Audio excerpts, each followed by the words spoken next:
The content of this podcast does not reflect the views and opinions held by anyone involved. We will frequently be playing the devil's advocate strictly for the purpose of exploration of ideas and not as an endorsement of any subsequent action. We condemn all acts of violence other than those of self-defense against physical harm. Now, let's start deeping.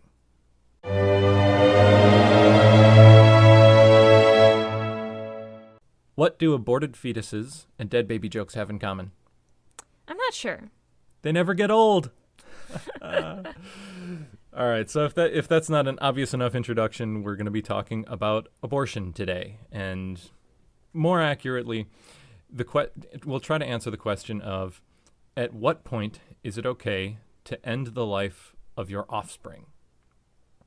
And I think that that's a way of phrasing it that most people generally don't think of it as. It's mostly, okay, there's an unborn fetus, at what point is it okay to kill it? That's kind of the question that most people have in their minds, but I want to rephrase it as, at what point is it okay to kill your offspring? So, what do you think? Well, I definitely think it's okay early on, right after conception. Okay. Especially really early on, it's just a pile of cells. There's not really much there making it into what we would consider a person in many cases. Okay. And I think that there are people who would disagree on both sides of that. So let's try to take it to one extreme. Is masturbating murder? No. I definitely don't think so. Specifically male masturbation, because, if you look at Judeo-Christian values, and specifically in the Old Testament, spilling your seed on the ground is considered a sin. And it's because in ejaculate, specifically male ejaculate, it's possible to create human beings from that because there are sperm in it. So eliminating those sperm can be considered a form of murder because there is a potential human being there. But I would view that as it's equivalent to not having sex. Right. Because those sperm cells are being created regardless, and whether or not they come out and die or stay in your body and die, nothing is happening with them. They're going to be recycled anyway. Right. It's just a matter of location. Exactly. Do they die inside of you or outside of you? So I don't think that that's murder per se. Also, it is not an entire human in itself. There is not unique genetic code that is self-contained and would form a human being if you just let it go through natural processes. So I think that while not everyone would agree on it, I think that you and I can probably agree that masturbation is not murder. Exactly. Oh, good.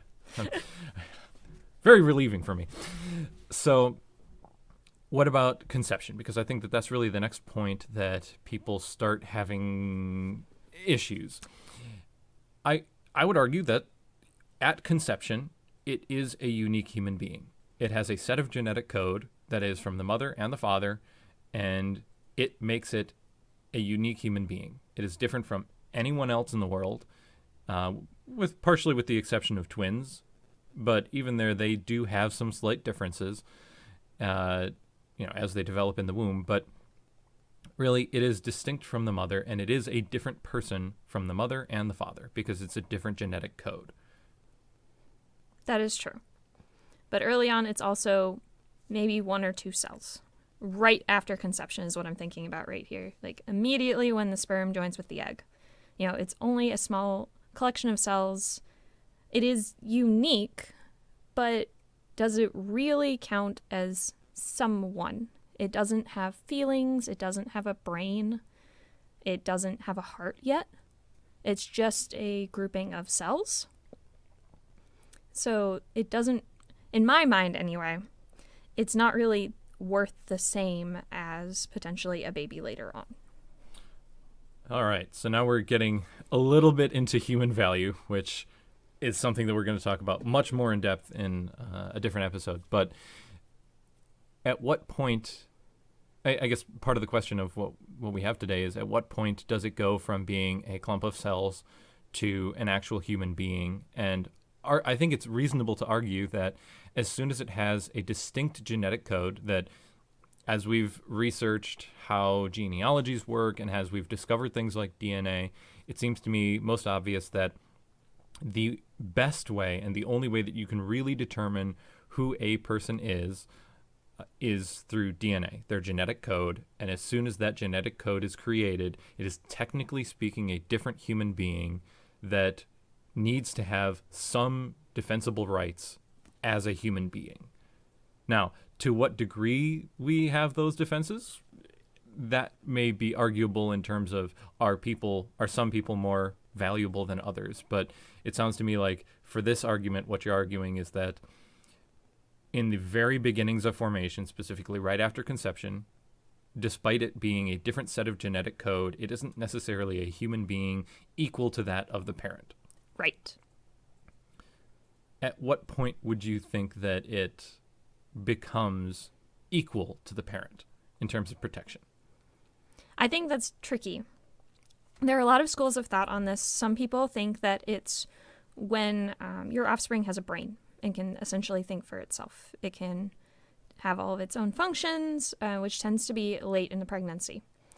Some other people think that it's when you can find a fetal heartbeat.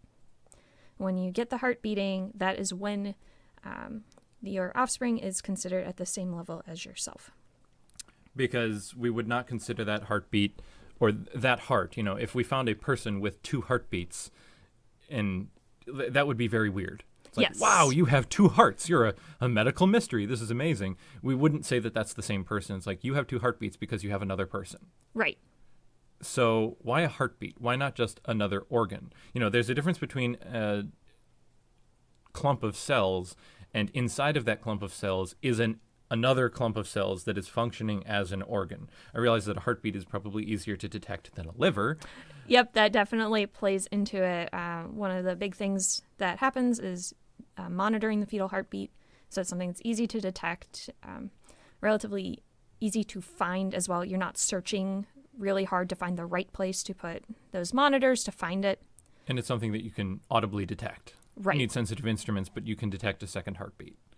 So is it just a matter of simplicity of detecting a particular organ that would separate it from the mother? Because that seems arbitrary, and as technology improves, with ultrasounds and maybe MRIs or whatever else we have, we can probably identify those organs more readily. So would the identification of a fetus as an independent human being go earlier and earlier into the pregnancy as technology improves? I think that's tricky because we wouldn't necessarily want to go that route in the grand scheme of things. If we go earlier and earlier, that would lead us back to being able to see it right after conception, being like, look, here is your offspring right here. We can detect it. We can see these little cells in your uterus right now. And this particular clump of 3 cells is acting as a liver. Right. Sure. And also, it would be very unusual for women to say, hey, I just had sex last night. Time to get an MRI. That would not be practical. No. So I think that part of the discussion that we need to have is if abortion is acceptable while a baby is still in the womb, at what point would it be expected for a woman to know that she's pregnant? Yes. So I think that maybe, because a lot of instances, you may not know you're pregnant until after a heartbeat has already formed. Right. So I think that if after conception, if we're allowing abortion after conception and it's a determination of when after conception should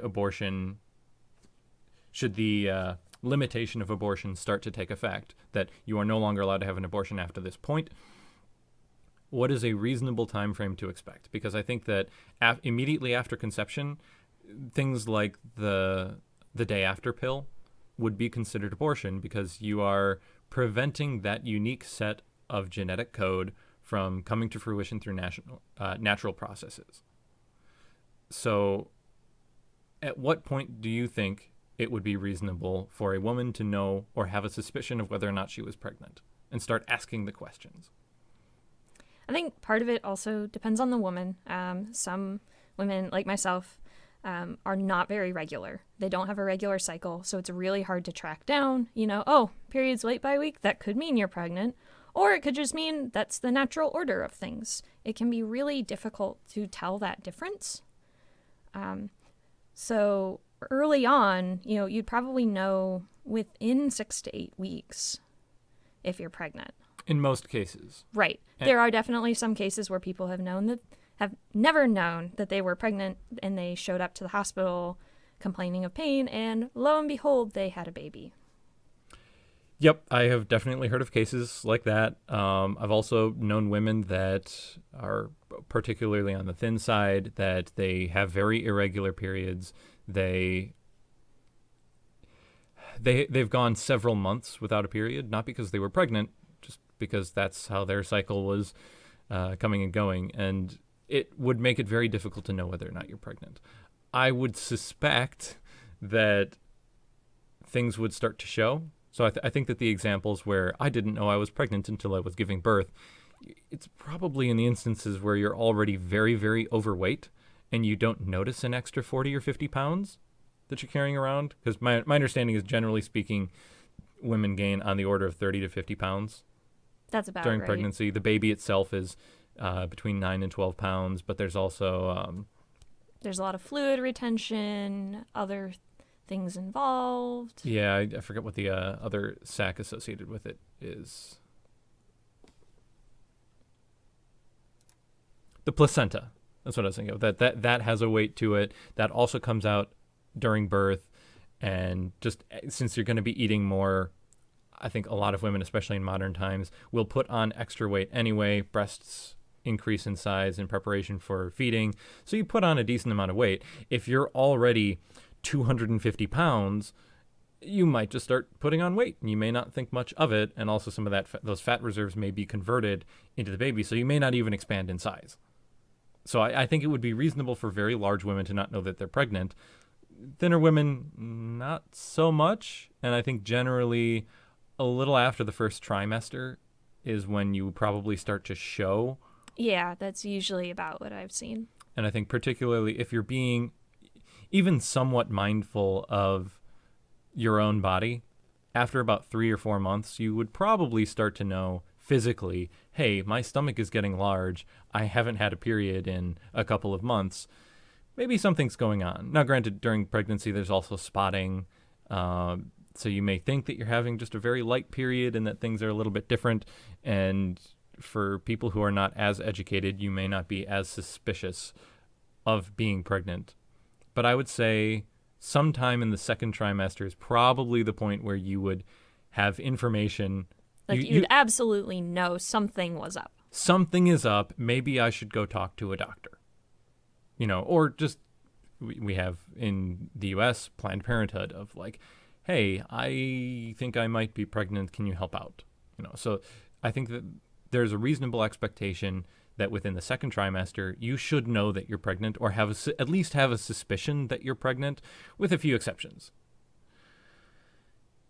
And at that point, there's already a heartbeat. I believe there's already a brain.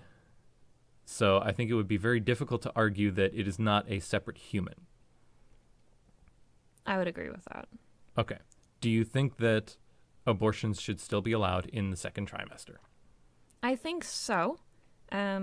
People may agree that there should be more restrictions in the second trimester, is when you also start to find out if there are any fetal anomalies, things like encephaly or your baby being born without a brain, essentially, are typically found in that time. You also find things like Down syndrome and other important genetic anomalies that may make your fetus incompatible with life outside the womb. Yep.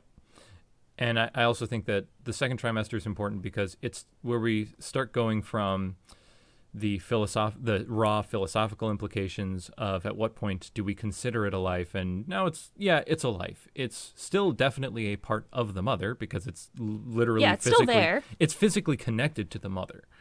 And I know that one of the arguments of abortion throughout pregnancy is that the baby is a parasite. And technically speaking, if you're looking at the definition of a parasite, which is that it is a separate entity, or can be recognized as a separate entity that is dependent on a host, and it steals the resources from the host, regardless of whether or not that host wants it. Now, the mother, like the body, is actively giving resources to that child. It's not a conscious choice of the mother, but it's a choice of the body, that's something that we naturally do. So it's not stealing resources, but it is actively being advocated resources against the conscious will of the mother. And I think that that's the parasite argument. So do you have the right to eliminate a parasite from your body? I think that's a tricky one. Because in many cases, when we think of a parasite, we're thinking of something like a tapeworm, where you really do not want a tapeworm in you for very long. I know that there are some cases where people may use them for some extreme weight loss or things of that nature. Please don't do that. Right. Not advocating using tapeworms for weight loss here. But in those cases, like, you do not want that tapeworm in you, and you would take some medication to get rid of it. I think with a fetus it is a bit different because, yes, it is a parasite, but we consider it something that could live on its own in many cases. We see it being another person, and a lot of people kind of think of it as equal to themselves. Mm-hmm. And if left to natural processes, while sometimes the fetus may die, a decent portion of the time, if left to its own processes, a fetus will grow into a child and become a human being if we're following just strictly natural processes. And granted, yes, that involves the mother breastfeeding the child. It's still natural, but it does require conscious intervention from the mother. It's not that the child is completely independent as soon as it's born, and I don't think that we should be making that claim, but there's an argument to be said for, if left to natural processes and the natural law of things, that who are we to interfere? Right. That's definitely something I've heard as well. One thing that gets into that a little bit, too, is also the rate at which medical technology is increasing. Yes, and how early a child can live outside of the womb is getting earlier and earlier every day. Right.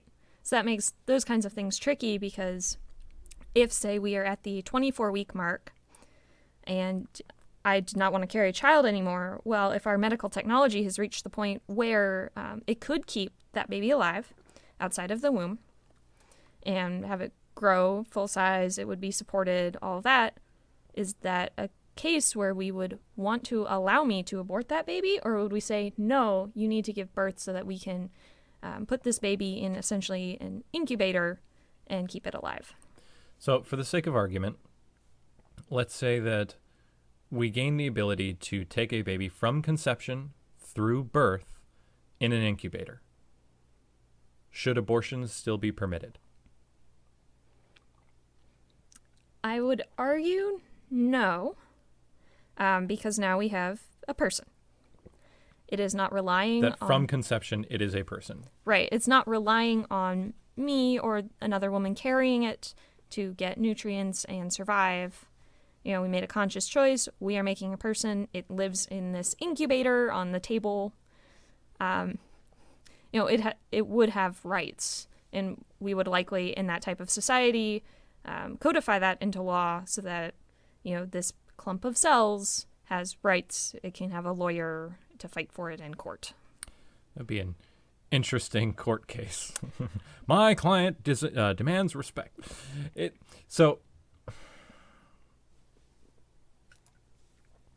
But that child, as it's in an incubator, is still going to be taking resources. Someone still has to look after it. And once it's born, we still have to take care of it. It will still be taking resources from someone, whether that's an individual or a society as a whole. It's still going to be taking resources, so it's still, in a sense, parasitic. Yes, that is definitely true.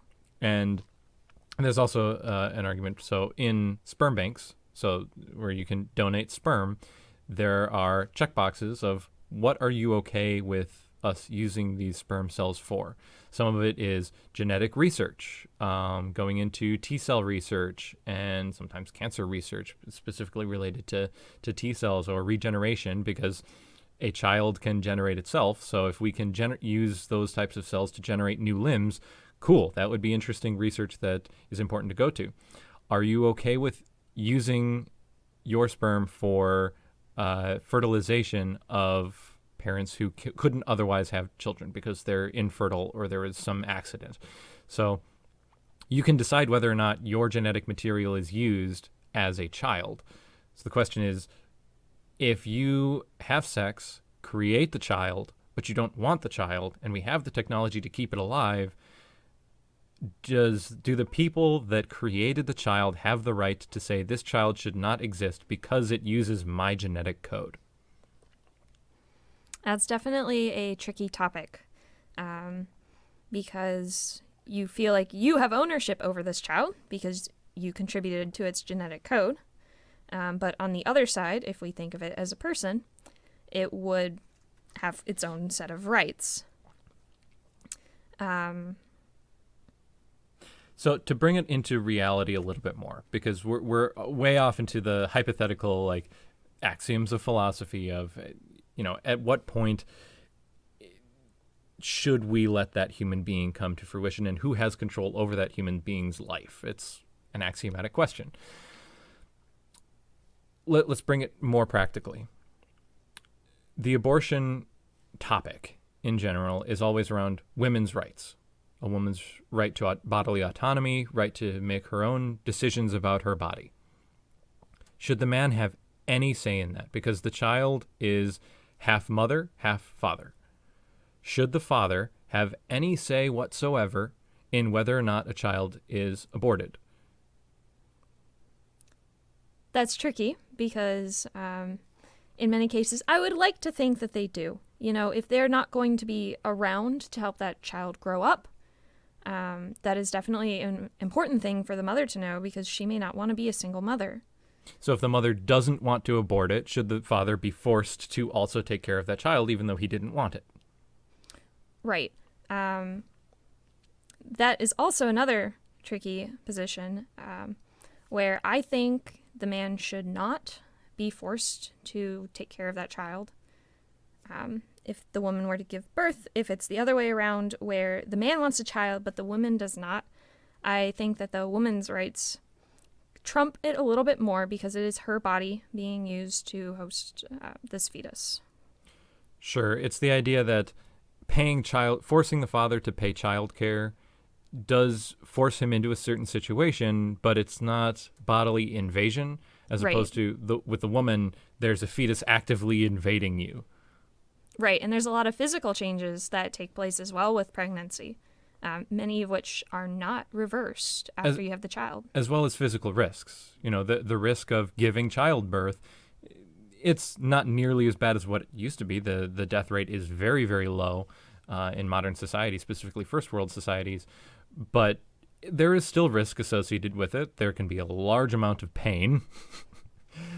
But it's, I think, less of a immediate burden on the father, although the burden on the father, specifically a father that does not want to partake in the child's life, that burden is more spread out throughout many years throughout the development of the child. It's arguably, for the woman, a more intense burden, but for the father, a significantly longer-term burden to the point where it's a large portion of the father's life. Yeah, I can definitely agree with that because he would be sending a portion of his paycheck until the child is 18 to the mother to help care for this child. I do think that he should be able to say before the child is born that he does not want to support that child. So that way the mother can make the choice knowing, okay, the man who fathered this child does not want to be around, does not want to be involved with this child's life. Do I want to go at this alone? Yes.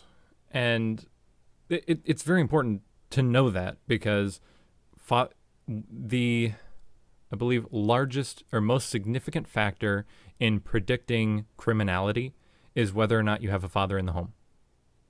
If you don't have a father in the home, or if a child doesn't have a father figure in the home, it's something like 20 times more likely to be a criminal. It's a ridiculous correlation.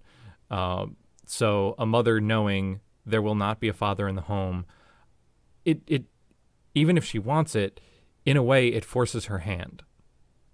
So it's one of those instances where both a father and a mother, if they don't consent, they are forcing the other person into servitude, basically. So at what point should that contract be made? Because arguably, the commitment that you make to that child, or the potential that your partner wants to keep that child is arguably sex. Yeah, because that's when conception occurs. That And at the time, you're not thinking about that. you're thinking about a couple other things. Right. So arguably, the question of does the man have the right to say, I want to abort this fetus or I want to keep this fetus, or the woman saying the same thing, either way, arguably that commitment to needing to make the decision is made when you have sex. So what trumps? Keeping it or getting rid of it? Do you think that the male and the female should have equal say? That if both are expected to care for the child, the male involuntary support basically involves helping support the child financially and being a father figure in the home, potentially depending on views on marriage and divorce, which will be another topic. But that's the commitment from the male side. From the female side, it is the 9-month gestation period to produce the child. Both are a significant commitment that differ in length and severity, but arguably are similar in overall life impact. Because 18 years of child support is a portion of your life that you'll never get back, and the damages that are associated with childbirth are damages that you'll never recover from. Not fully, anyway. So should the male or female opinion trump one of the others? Or are they equal? Ideally, I would love for them to be equal. Equality of the genders. Right. But I think with the way things are now... And, I'm sorry. Equality of the sexes. I'll correct myself on that. Gender is different. That's, again, another topic, but equality of the sexes. Sorry. But with the way that things are right now, I almost lean towards the mother. Because you were talking about how a man would be paying 18 years of child support. Well, if the woman wants to keep the baby, she also has to pay that, That's true. So arguably the overall total burden on life is larger for the mother. Right. And arguably if the father wanted to keep the baby and were being equal to the two sexes, the mother would also have to pay child support on top of having to bear the child. Right. So the mother's vote should probably carry more weight. Yes. And I think that makes sense in the no direction. That if the father says, no, I don't want this child. I'm sorry, if the father says, I want this child, but the mother says no, because the burden is larger on her, her vote counts for more. Therefore, it should be a no. That she has the final word on, yes, I am aborting this child. No, I don't want it. What about in the other direction? Since the mother has the greater vote, if she says yes, should the father be forced to support that child? Because he has the lesser vote, should he be forced to the whims of the mother? I don't think so. Especially if he comes out and says, I do not want to support this child. I think that's a big one, is if before birth he's able to say, look, I don't want to help you out. I'm just going to leave. You will be a single mother. Then she can make the choice that will fit with her lifestyle, knowing that she would be alone, because otherwise she doesn't know all the cards out there. And the only way to really give the male a portion of the vote is allowing him to abdicate his responsibility if his vote is no, and that differs from the females. Yeah.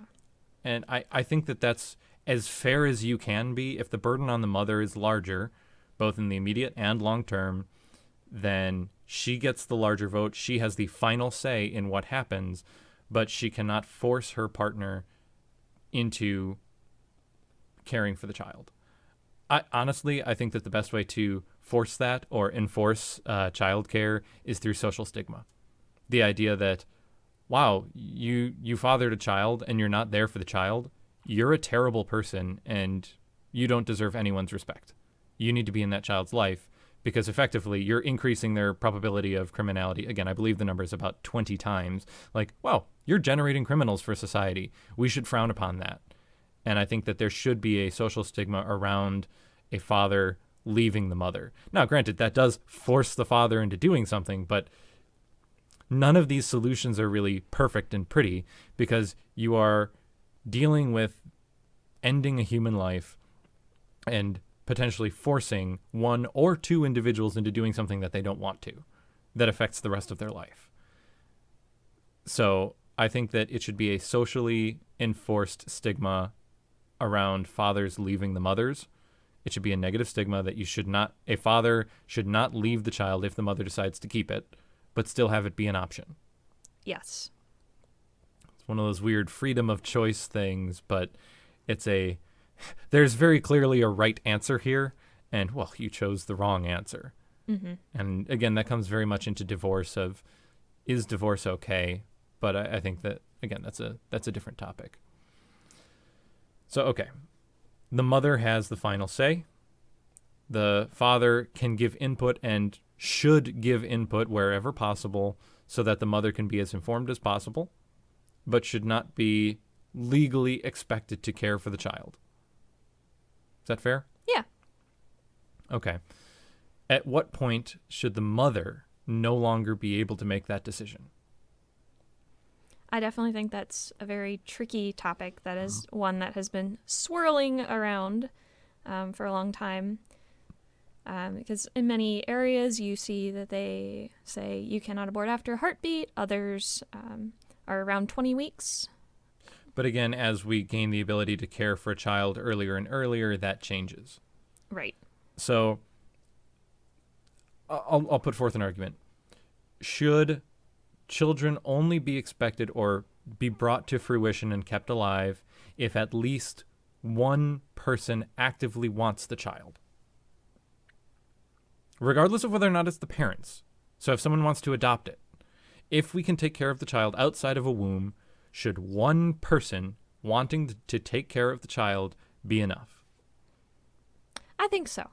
Especially if in the future we make it to one of these worlds where you can just have an incubator there. Mm-hmm. And maybe a robot or automated education system, something to raise the child, that there is something that will care for the child. And I think as long as there's something to care for the child, should it be brought to fruition? Right. And regarding that, I would say yes. Now, that does also take into account parts of our previous topic there of the mother giving consent. Mm-hmm. If she does want to carry the baby to term but wants to put it up for adoption, great. But if she does not want to carry the baby to term, even though there is somebody who wants to take care of that baby, it's not their say. Right. They aren't part of that contractual obligation, or I don't want to say contractual, but they weren't immediately involved in the conception. They have no immediate rights over it yet. You can go through a bunch of legal paperwork to adopt, but you don't have the right to enforce your opinion over someone else that wasn't directly involved with you. So I can't say, hey, you're pregnant, I want to have that baby. That also opens the door to abuse of, if I just believe that abortion is wrong, I could say, no, I want that baby, and then change my mind as soon as it's born. Right. Or right before it's born, something along those lines. So that still comes back to the idea of, what if the father doesn't like that? The mother doesn't want the child, the father doesn't want the child, but the mother wants to put it up for adoption.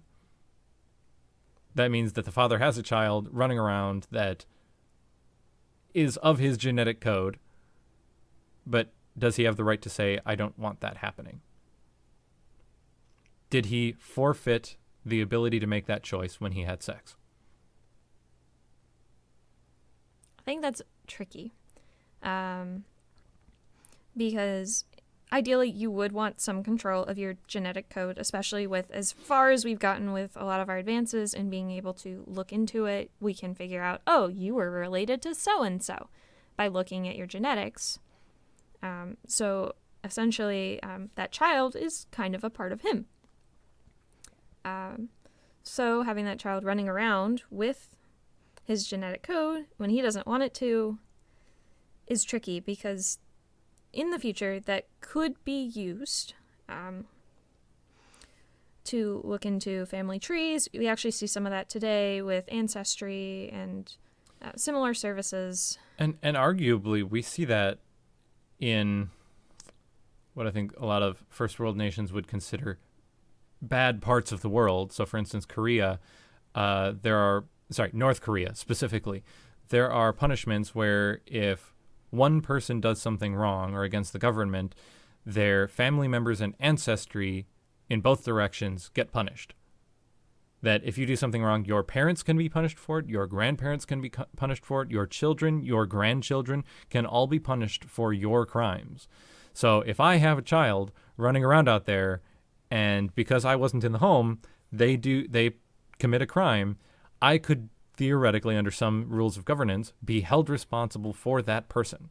So I'm basically being forced to be responsible legally, not directly, but I'm responsible for their actions. And if they are using my genetic code, well, then they're you. So you're responsible for them. Right. And you may not have been involved in their life whatsoever to help make any of those decisions. But the fact of abdicating your ability to be in their life is in itself affecting their life. So it is a choice that you've made that has changed their reactions to life. That is true. Which is an action that you are partially responsible for. Now, there are other things with learning and developmental disorders and learning disorders that may make it more difficult to be successful, which is why I think that in the end, individual responsibility, like individuals are responsible for their actions. Granted, that being said, as someone who has been a teacher before, the kids, there's no such thing as a bad kid, or at least from what I've seen. I've seen challenging kids, but there's the majority of the cases, the bad kids are because they're bad parents. That people were just very bad at raising their children. They didn't care. They weren't there for the kid. And that resulted in a disobedient kid. And I honestly think that in almost all cases, a bad kid results from a bad parent. So I would argue that the kid being non-integrated into society is the parent's fault. And there actually may be some responsibility on the parent for a child's actions, which may be worth doing an episode on in itself. But for right now, again, abortion. Do you have the right to, does a father specifically have the right to say, I don't want my genetic code running around? Yeah. Specifically in the adoption case. Yeah. The adoption case also is interesting too, because your point about, not having a father figure in their life, well, typically, unfortunately, this is more with white babies, but white babies are adopted very quickly in a lot of cases, and there are a lot of hoops to go through to adopt a baby. So more often than not, if the woman were to give this baby up for adoption, if they're white, I'm making that distinction because I know it is different for minorities. Mm-hmm. And if the father wasn't going to be around to help the mother before she gave the baby up for adoption, chances are that baby's going to a way better position. It's going to have two parents who care for it and love it very much. Well, and I think regardless of the race or ethnicity of the baby, if it's being adopted, it's because both of those parents actively want the child. Right. And I think that arguably that's better than only one of the parents wanting the child. So there's a case to be made for if only one of the parents actually wants the child, perhaps it should actually go up for adoption first, where there are two parents in the home. Because that is one of the largest factors of success of a child is having two parents in the home. We're living in a time where homosexual relationships are relatively new in terms of being legally recognized. Obviously, homosexuality has been around for millions of years, but in terms of legal recognition and being able to raise a child as a homosexual couple, that is fairly new. But despite the fact that hasn't been super answered, having two people in the home is better than having one. Right. Two parents specifically. So should it be enforced that if only one parent wants the child, specifically only the mother wants the child, should it go to a two-parent home instead of her? You're still stealing the baby away from her, which is arguably bad. Yeah. But is it better for the child? I think it could be better for the child because they would be in a two-parent household. It would be very much loved, and they have more resources to devote to the child. Plus, arguably, if we can't force if the father's genetic code or ownership of genetic code is not enough to give him a meaningful vote or a majority vote over the child, over what happens to the child, why should the mother's genetic input give her a majority vote? The majority vote comes from the overall impact on the person's life, and that you shouldn't be forced to have that burden put on you. I would argue that not having a parent, or only having one parent in the home is a burden on the child. So the infringement of the mother being unable to keep her child through active decision of the father to leave the home is reason enough to say, hey, child, we are going to protect your rights over the mother's rights once you're born and give you to an adopted family who wants you more and can support you more. I think that there's a legitimate case to be made for taking a baby away. I didn't expect to go here in this discussion, but a legitimate case for taking the baby away from a mother when the father has voluntarily abdicated his responsibility and give it to an adopted home from the beginning. And I think that from the beginning is very important. Oh, yes. Because with children who are adopted, they have major attachment issues. That as soon as, if they are adopted after the point where they can start forming memories, I think it's even at like 3 or 4 years old. Yeah, it doesn't take very long for a lot of those attachment issues to start coming up. Even it could happen as early as being a baby. Mm-hmm. Yeah, just because of being transferred from one entity that you can recognize to another, even if you don't have direct memories, the way that your brain forms knows about some of those transitions, and you can start having crises and desertment issues. And I've seen that in one of my friend's cases. His sister was adopted from, I think, 2 years old, and she had major detachment and desertion issues when she hit her late teens, and when she became 20, that she left her parents because, like, oh, you aren't my real parents. You don't actually love me, and a bunch of other issues, despite the fact that I knew her parents. I knew them, and they are very, very nice people and very loving people. It doesn't matter because it's difficult to cope with the fact that your own parents didn't love you or didn't want you. Now, that there's a big wrench thrown in there if the mother did actually want you, mm-hmm. and then you were instead given to other parents. So I think that there are other unforeseen consequences with that of, wanting to go and find who your real mother is, and like, well, she wanted me and I want to be with her, even though you were raised in a good, loving family. And I think that a lot of those are just social stigmas that for a long period of our history, that wasn't even an option. That sort of adoption wasn't even an option. So we're already in a society where the primary stable form of raising a child is the mother and the father that were involved in making the child, which makes sense. But I think that it could be theoretically better for adopted parents to take the child from birth if there is a contention over one of the parents not wanting the child.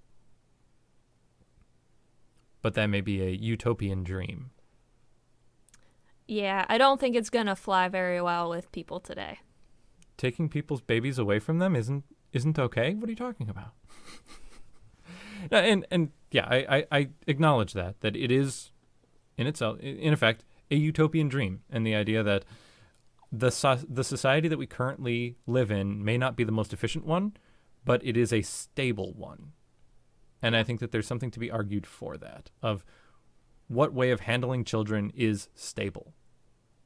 And I think that being committed to the child is as stable as you can be, and the edge cases, or abortion should be handled as an edge case and not put into the mainstream, is what I would argue. Because if you put it into the mainstream, you are interfering with a stable society. And you do that at your own peril.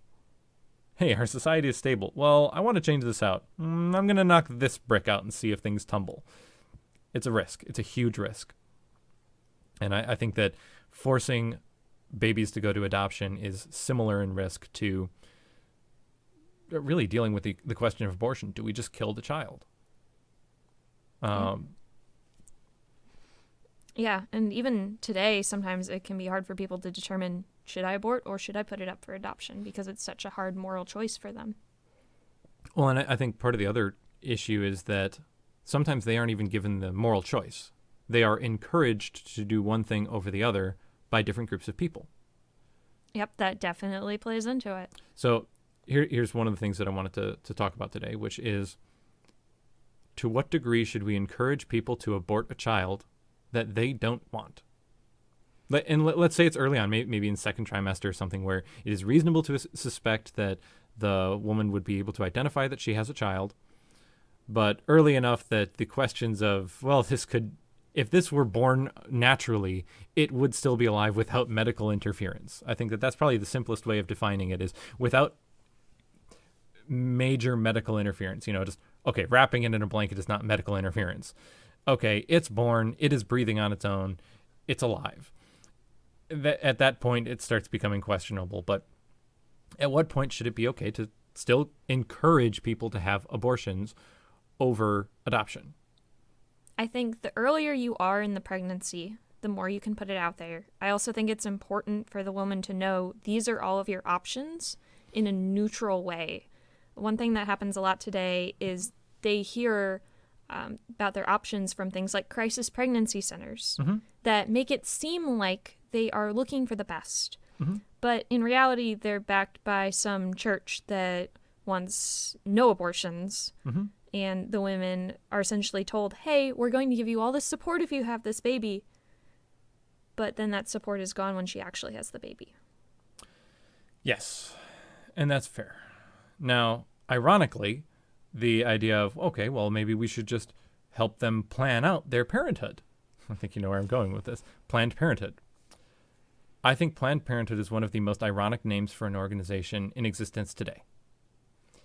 And for people that don't live in the U.S. or aren't really familiar with it, Planned Parenthood basically dedicates themselves to, for the most part, preventing pregnancies, either through providing sexual protection to people, whether they be underage or of legal age. Planned Parenthood helps provide birth control for men and women of mostly women of all ages, but it's birth control. It's planning to not have parenthood, and their primary source of income, if you look at least at the time of this recording, their primary source of income is abortions. They will encourage people who come in to get abortions. Generally speaking, they don't direct people to these crisis centers, partially because of philosophical reasons, like you mentioned, that maybe it's related to the church and religious beliefs that, no, we don't think that you should be killing this child because once it's conceived, we need to keep it alive for religious reasons, which there's an argument to be made for that. But Planned Parenthood is basically saying, no, we should just prevent the baby. If there's any indication that the parent or mother doesn't want it, that we should encourage them to get over that philosophical and religious hump of not killing the child and say, yes, we need to eliminate the child. Now, that means that what a lot of places will end up doing is advocating for it, regardless of whether or not the woman wants it, because I think there's a social stigma around abortion right now where it's like, well, it is kind of its own human being. It is its own entity with its own unique genetic code, which makes it a human being. So maybe I shouldn't kill it or terminate it, whatever term you want to use. Terminate is just, I think, a more friendly way of saying kill. So I acknowledge that the language I'm using changes the opinion that I'm putting forth. But effectively, you are ending that life. That's why I'm using the word kill and not terminate. But advocating for abortion is arguably what most Planned Parenthood does. And is that as bad? I would argue that is as bad as only advocating for life in some of the crisis centers. I can definitely see that, because if everybody around you is telling you, hey, you should get an abortion, that would make you lean more towards it, especially because the people telling you are medical professionals. They're going to be doctors, nurses, other people. They're actually frequently not. And that's something that I think a lot of people don't know, is that the people that are advocating for this are not necessarily nurses and doctors. They're just people who were hired on and wanted to help with women's health, and so they started working at Planned Parenthood. They do not have medical training, but they may still be encouraging people to seek those out. They're not going to be the ones performing abortions, but they can still be advocating for them. Right, and they would be affiliated with Planned Parenthood. They are probably wearing a similar uniform to the doctors and nurses. So as someone who is there because, like, you are in a crisis trying to determine what your next steps are, you know, you would see them still as an authority figure. And one of the possible laws that are being proposed for Planned Parenthood is saying, okay, you can advocate for abortion. However, you need to show it neutrally, and you need to show both sides. So you need to make sure that you educate the woman on what is actually happening, which is why one of the arguments is you must have an ultrasound before getting an abortion so that you can see what you're doing. And the argument for that is you have a more full understanding of exactly what you're doing and exactly what you're terminating or killing inside of your body. And, you know, like we were saying with the male should have input on whether or not he's going to be there, that allows the woman to make a more educated choice. And having an ultrasound before having an abortion allows her to have a more educated choice. And I think one of the reasons that opponents of that are so outwardly spoken is it decreases the likelihood of the woman getting an abortion. Right. I think it's by like 25 or 50% that wanted to get abortion after they see the ultrasound said, oh, never mind. And again, bring up the fact that Planned Parenthood makes a lot of money on abortions. If let's say it's 25%. 25% of women say change their mind after seeing an ultrasound. As Planned Parenthood, would you want to decrease your revenue by 25%? Right. They're not going to want to do that. Right. They have a monetary reason to want to continue having abortions. And unfortunately, that's at the expense of the child. And a lot of times it's at the expense of the mother, because there have been a couple of abortion has been around for a huge duration of time. So there are some research studies out there that have looked at the long-term effects, specifically around regret of the mother. And there are decent signs that point to the mothers who have had abortions regretting it later in life. But another question there, though, is was this baby wanted in the first place? Because if it's a wanted child, but you had to abort it because maybe it was not compatible with life, it had some terrible anomaly, yeah, I could definitely see how that would cause you a lot of problems because you wanted that child, and you essentially had to give it up. Or on the flip side, you didn't want the child and you gave it up, but then regretted it later. And that's what I'm talking about more, is that I think as you get older, the regret that you feel is more of the things that you didn't do. And having a child, especially when you had the opportunity, is something that can come back to haunt people more than they realize. And I think that's what I mean by women later in life supposedly tend to regret not having a child more than having the abortion. Again, the numbers aren't super clear on it because we haven't had abortion studies going for like long-term abortion studies for a very long time. So it's hard to say conclusively, but there are at least indicators that point to, yes, women who have abortions regret it, even if they actually didn't want the child at the time. Which is why I think that the best way to avoid women being mournful and regretful is to make sure that they have the most informed decision as possible, which basically means show them what they're doing. You need to know what you are doing as you're doing it or before you're doing it so that you can make a well-informed decision. So that 30 years from now, if a woman gets an abortion, she can say, I saw the child. I still decided to abort it. I made the best decision that I could with the knowledge that I had at the time. And there's no other knowledge that I think I could have. And I think that as long as you make a well-informed decision at the time, it decreases the likelihood of regret. I can definitely agree that making a well-informed decision is really important, especially in this topic. The ultrasound part, though, I think is tricky because you may have thought out your decision quite a bit before you go in there to have an abortion, and having an ultrasound, it's right there in front of you that you are making a moral decision, and in the moment, you could change your mind. I know in some ways that is definitely pointing towards your argument. That's the point, is to... Whether or not it changes your mind is irrelevant. It's the fact that you're making a more well-informed decision, and I think that But I don't know that it does make you more well-informed. Because if you're already thinking about this ahead of time, and you are well-informed about this is what an abortion looks like, this is what happens, this is what you are terminating, essentially, then you wouldn't necessarily need the ultrasound. I know in my case, if I was to say, yes, I want to abort this child, I've thought it through for a long time, and if I was to go in there and see the ultrasound, I would be crying hysterically and could not go through with it, even though I knew I could not raise that child. Mm-hmm. And is that a bad thing? I'd argue in some ways, yes, because then I would be left with a child that I can't care for.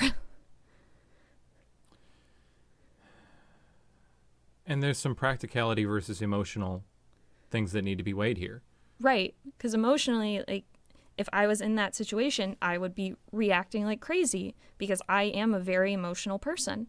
So all of those rational decisions that I had made would get thrown out the window. Well, and beyond that, particularly when it comes to children, we are very emotional.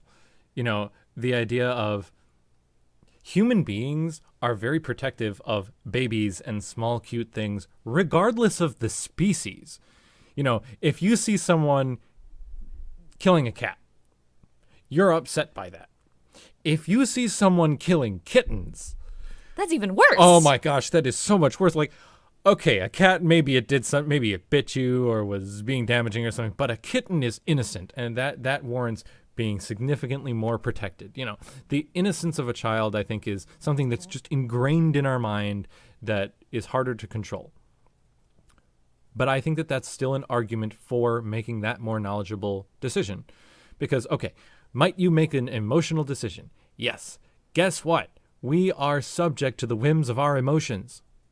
And if 20 years down the road, you are going to go into a fit of depression over the mistake that you made by aborting this child because you didn't make a well-informed decision and you didn't get the little emotional center of your brain saying, hey, this is a stupid thing to do, it should be included in the decision.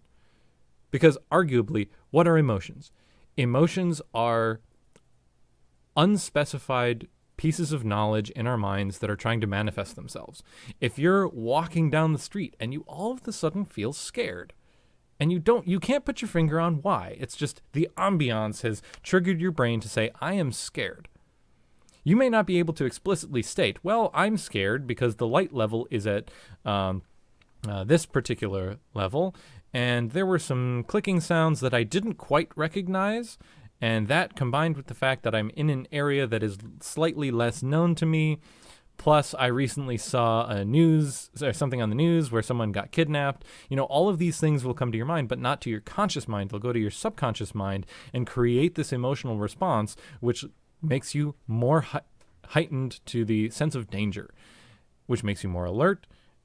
And that's what being scared is in this particular circumstance. So emotion, while it may not be strictly logical, it's the way your brain is responding to inputs in a way that we can understand more clearly than, well, as clearly, but in a different way than making a conscious decision. So going in, seeing the baby, and making an emotional decision to not kill the baby, while that may not be the conscious choice or the choice that you have logically deduced is the correct one, if it is the one that is most compatible with how your brain works, and it means that it's more likely to make you happy in the long run, and I guess more accurately, more satisfied in the long run. That it would actually make you happy or satisfied in the long run?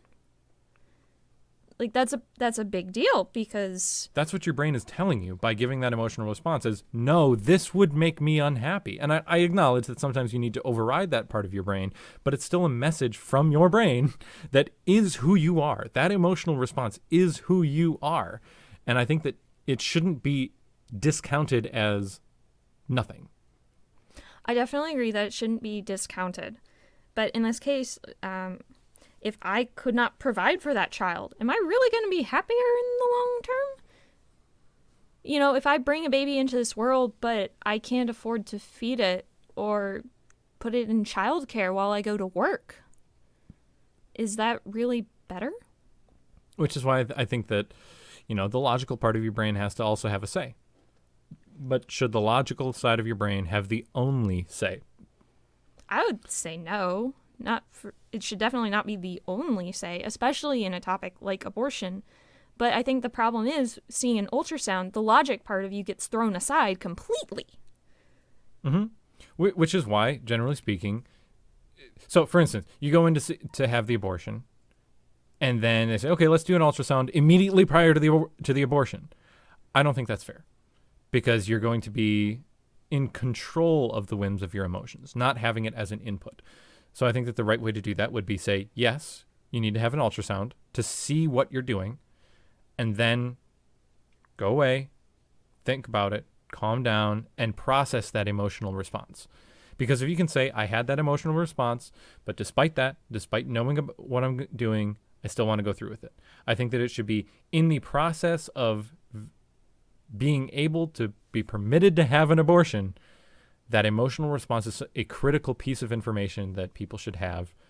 They should be given that piece of information, given time to mull it over and think about what they're doing, and then make the decision. Okay. So I'm not saying the ultrasound has to be immediately prior to committing the abortion. Right.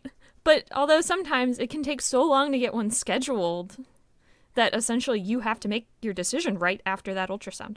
Yeah. And that's fair.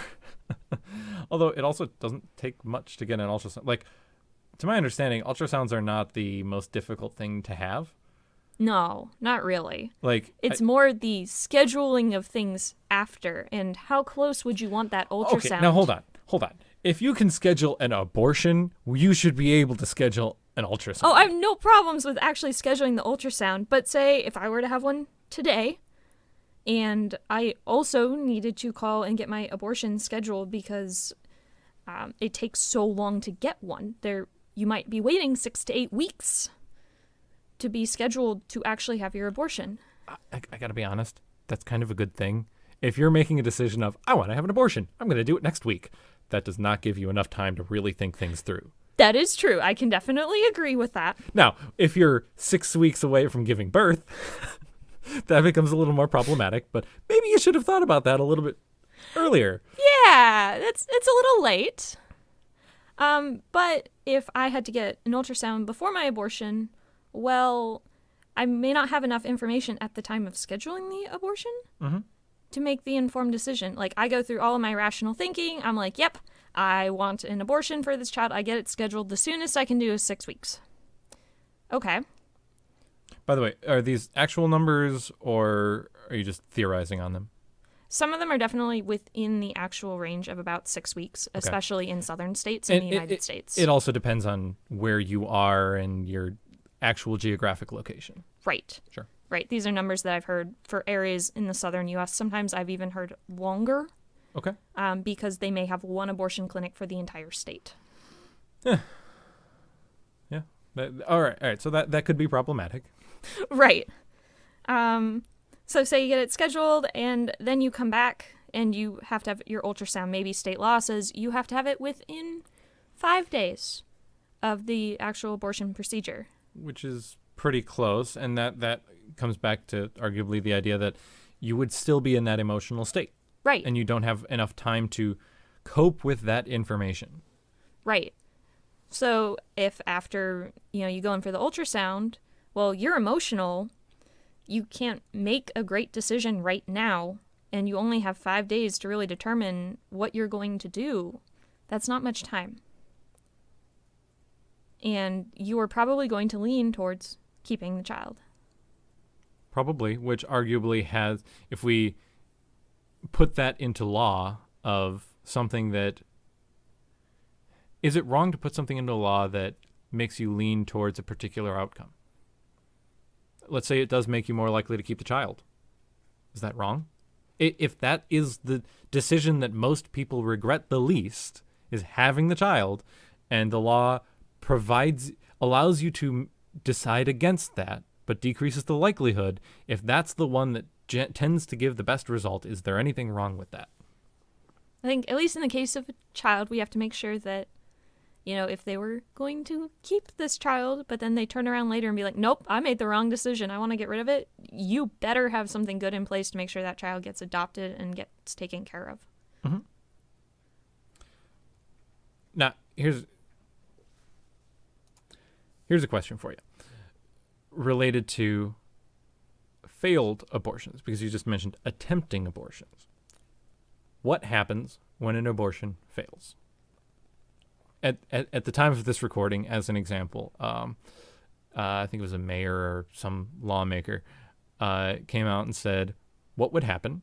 I believe in New York is where this came from. Yeah, I think I know what case you're talking about. What would happen if you're late in a pregnancy, you try to abort a child, it fails, then the child is born? And the person's response was basically, well, we'll make the child comfortable and we'll have a discussion about what should be done. And the implication was, well, this is a problem that will sort itself out if we give it long enough, because the child's just going to starve to death or something.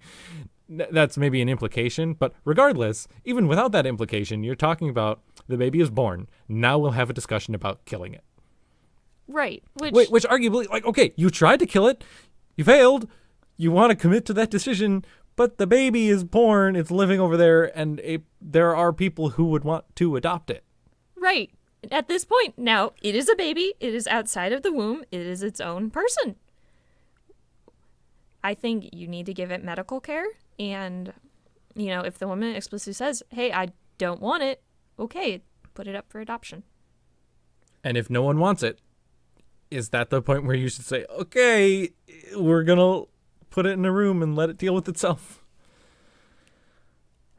Realistically, we're probably never going to be put in that situation. Oh, yes, we will.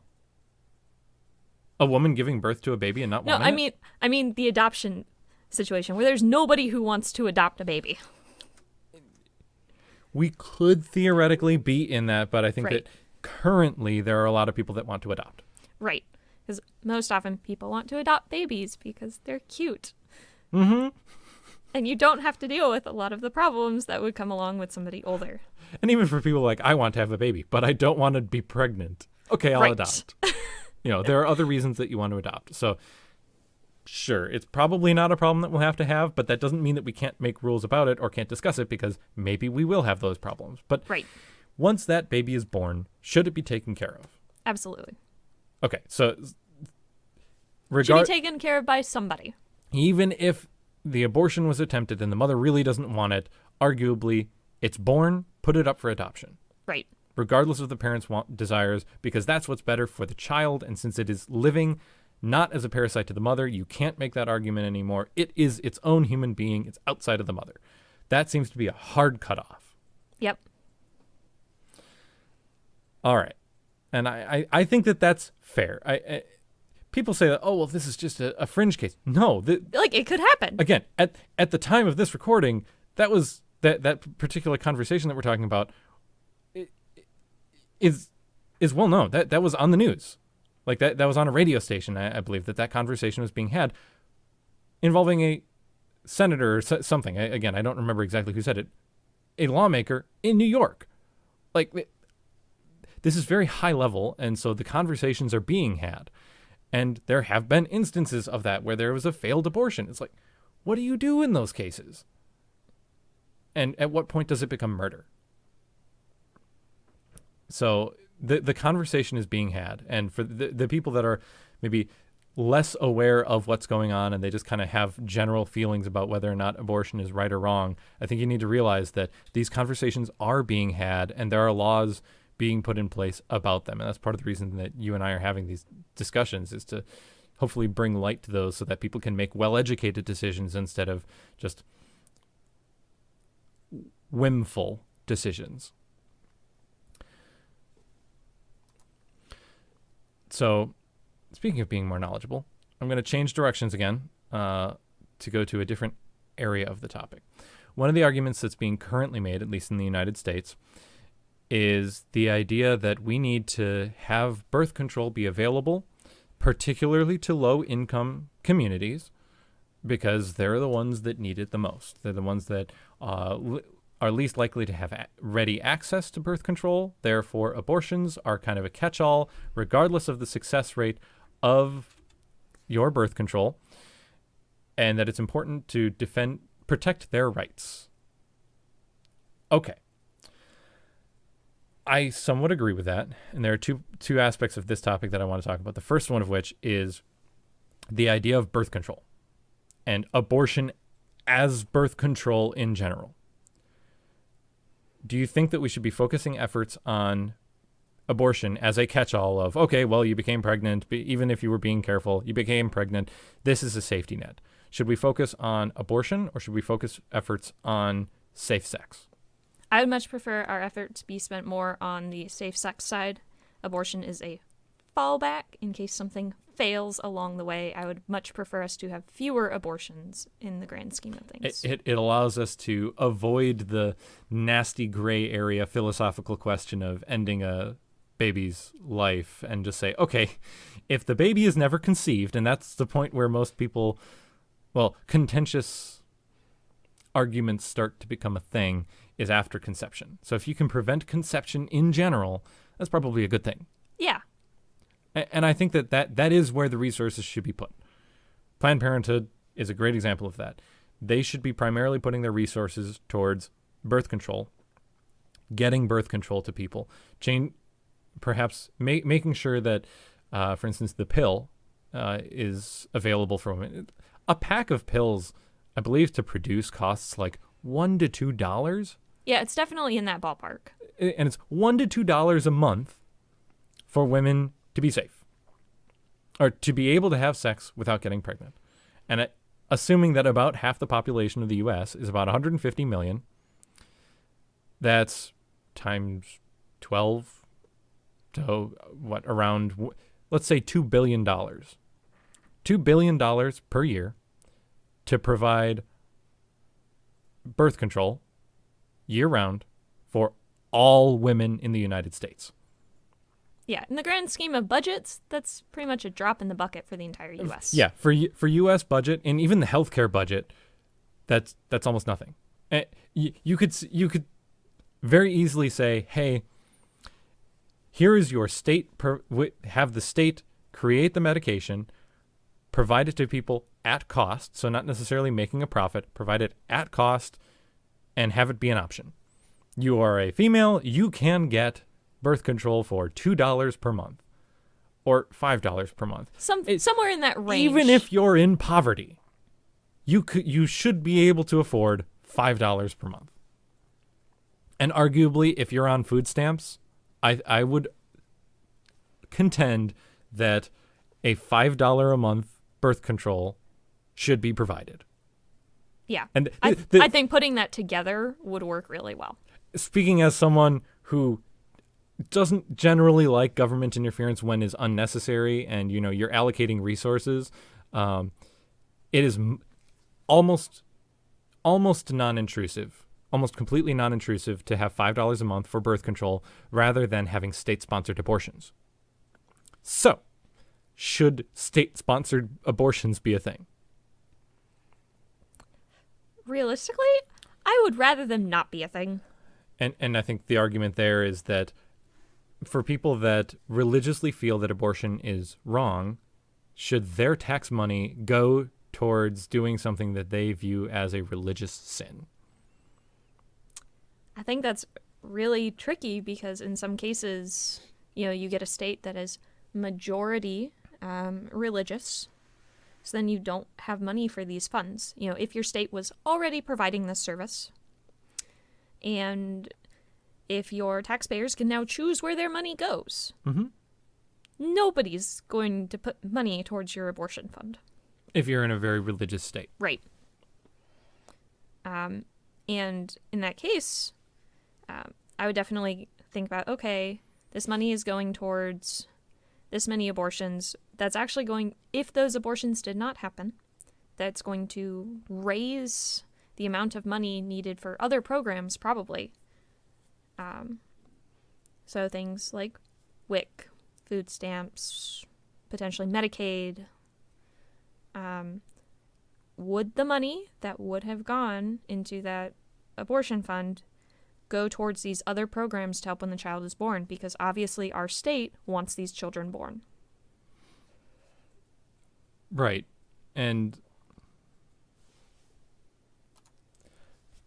so going back a little bit to your statement on religious states not having as much support.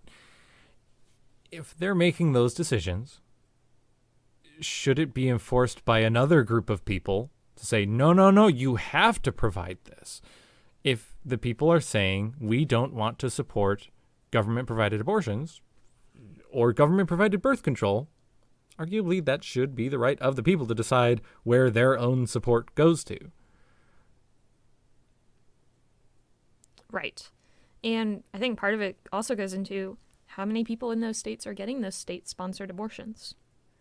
You know, people may on paper say, no, I do not want any, but in reality, they're actually going back there and getting them. So should state-sponsored abortion be an opt-out tax?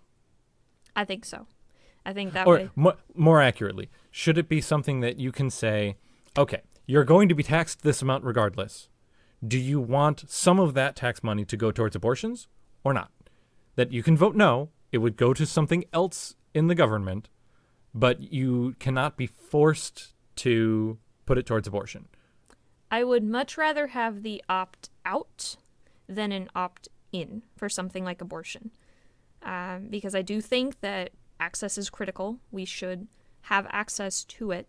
And if the state fund is zero, that really decreases your access. So maybe have it be default to yes, but on every tax form, add an option to say, do you want to opt out of supporting abortion? And make it clear, be careful on the language, but make it clear that selecting this box means that none of your tax money will go towards abortions. I think that would be a very simple way of saying, hey, for people that want to support it, they can, but for the people that have religious objections to it, it limits the funds that go towards abortions. And I think that probably at least somewhat solves that contentious issue. Somewhat. I would still worry that they wouldn't get enough money. In which case, society has... That's a way of individually voting. That is true. It increases... it's not a direct vote in the sense that it's a vote, but it's like you are putting your money where your decision is. Right. Sure. But again, it comes back to the idea that I think the best thing to do is prevent the pregnancies. Right. If we could prevent them in the first place. It's cheaper. You don't have to worry about making the tough decisions. It solves the problem more fully. Abortion treats a symptom. Birth control treats the problem. Yeah. And I separate abortion from birth control because it's different. Yeah. It's a different level. It's a significantly different level because since it is explicitly post-conception, it's different than preventing conception. And I think that it needs to be differentiated from birth control in general because birth control generally is preventing conception, not ending conception. Right. They are conceptually completely different things. And I think that we should be focusing on birth control. So, now to get to the really contentious bit. Abortion as it relates to racism. So, for the people that didn't know, the woman who founded Planned Parenthood in the United States was an outright racist. She wanted to find a way to... Actually, hold on, let me find the quote. Okay, so we paused the recording to go look these quotes up specifically, but we're back. And as a reminder to make sure that we know where we're at, Margaret Sanger, one of the people who founded Planned Parenthood, has two interesting quotes that not everyone may be familiar with. Number 1. We do not want the word to go out. Oh, sorry, I should add quote. Quote, we do not want the word to go out that we want to exterminate the Negro population. Unquote. Also, quote, we prefer the policy of immediate sterilization, of making sure that parenthood is immediately prohibited to the feeble-minded. Unquote. That is one of the primary founders of Planned Parenthood. That's very explicit that, hey, we don't want black people to exist as a population, and preventing births is a way of doing that. You look at what's happening at the time of this recording in the U.S., where people are saying we need to have birth control and abortion facilities state-provided and readily available, particularly in low-income neighborhoods, which tends to be black majority. It seems to me like, based on the actions, not necessarily the stated motives, but the actions that are being taken by people that are for abortion, it's exactly what Margaret Sanger wanted when she said that we want to exterminate the Negro population. Just think about that for a second, that we are doing what a genocidal person wanted. That should bring into question your motives behind providing abortion. Now, I acknowledge that birth control can do the same thing, and like I said with the second quote, the idea of sterilization. Now, sterilization is very different than birth control, but the motives behind it were there at the founding of the company, and now, despite the fact that maybe the motivations and ideas have changed, the actions are scarily similar. Trying to open up access to abortions to low-income people, which tend to be minority groups, particularly blacks. So should that be taken into consideration when we're making laws, the original motives that are being carried out? So what's interesting there today is, number one, I actually was not super familiar with those quotes before you said that, which says a lot about where things have gone today. People are tending to associate Planned Parenthood more positively, and other similar types of clinics would be more positive, rather than necessarily thinking about providing abortions to minority groups. A lot of folks see it as we want to provide these services in low-income communities because it could help bring them up.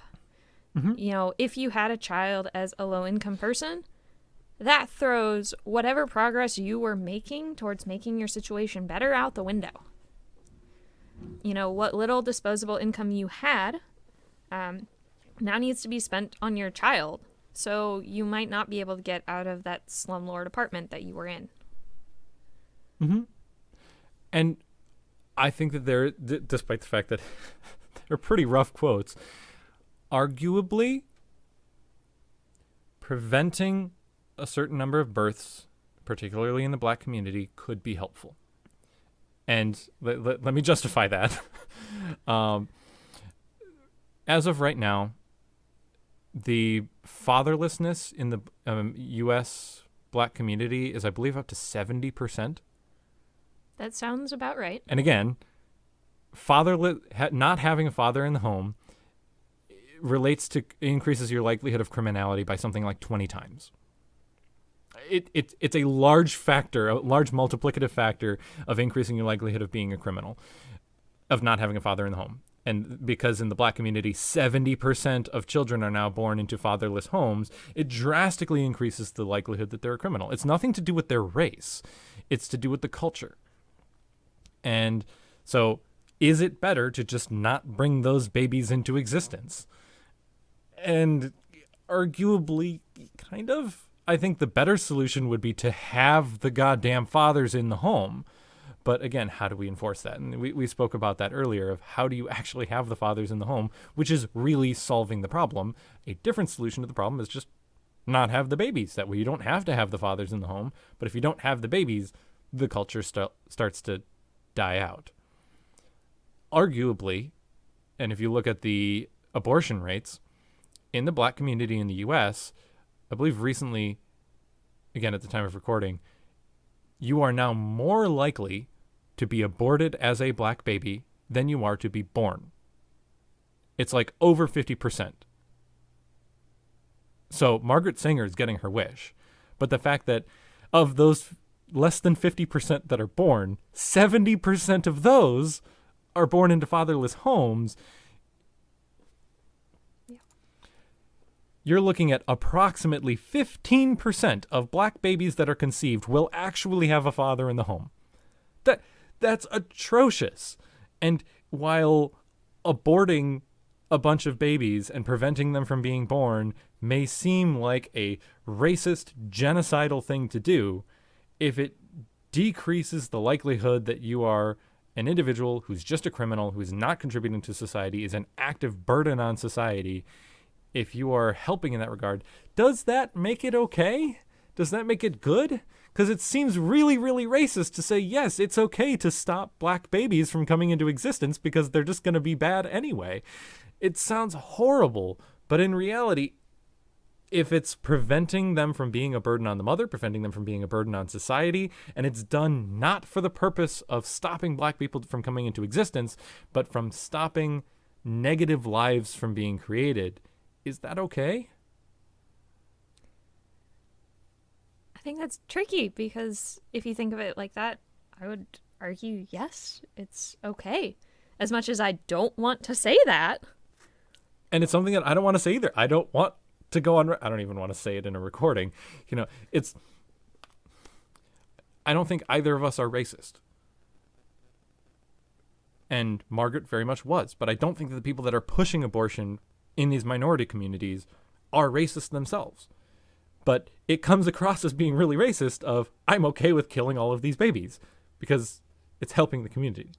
Yeah, they just have a lot of unfortunate other things going on that are congregating in their communities. Yes. So I'll bring this back again to, let's say we do want to help with those minority communities who maybe aren't able to provide for themselves as much. So we talked about maybe how we could get the funding without infringing on the religious rights of individuals who are taxpayers by giving them a choice. We also talked about the differences between birth control and abortion, that abortion is post-conception, birth control is generally speaking prior to conception, I think with the exception of the day after pill. Yeah, and the copper IUD can work in similar ways. That is preventing conception. So implants prevent conception. Copper IUDs. Yeah, that's a special case where you can have it implanted after conception and it works similar to the day after pill. Conception can occur, but the fertilized egg fails to attach to the side wall of the uterus, and therefore it just dies. Right. But it's a decision that was made well prior to it, and it's...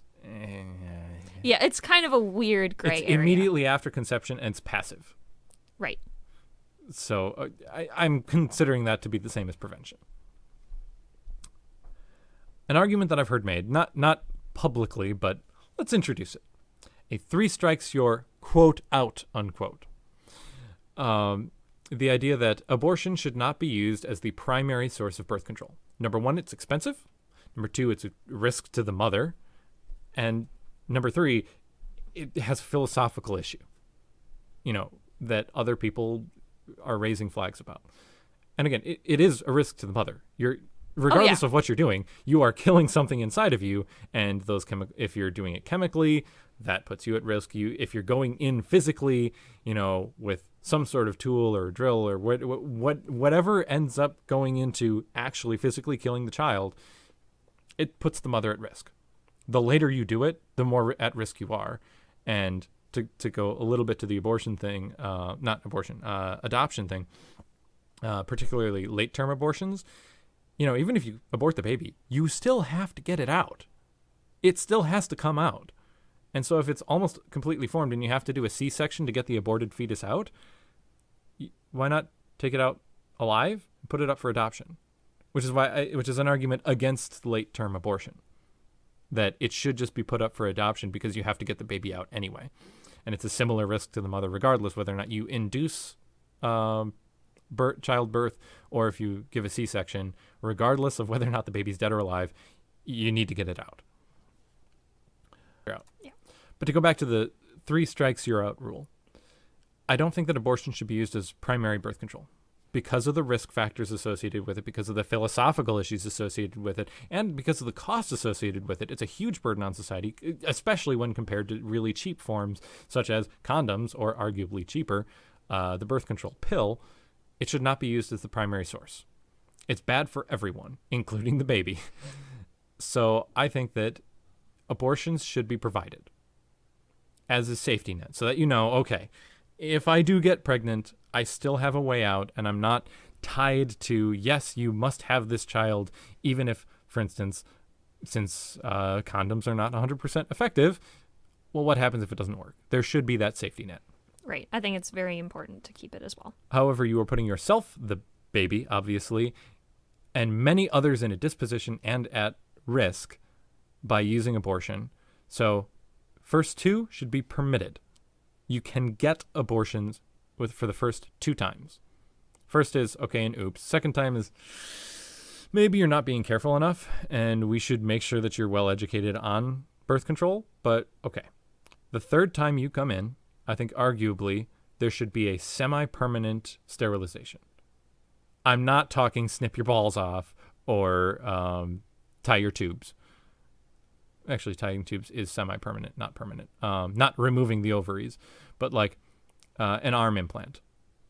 A hormonal arm implant. Okay, so a long-acting reversible birth control. Reversible. So you can have the implant in your arm. It's active for, I believe, 3 years. It's 3 years. They've actually had some studies where they can go 4 or 5 in some cases, depending on the weight.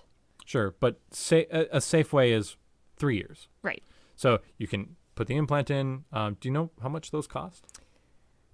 They are typically around $1,000 or more. It's hard because you have to find somebody who knows how to implant them, and they can be hard to find. It's not just any family doctor. Sure. It's typically a specialist. Sure.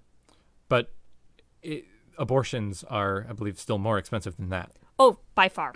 Those are on the order of a couple thousand, right? That sounds roughly right.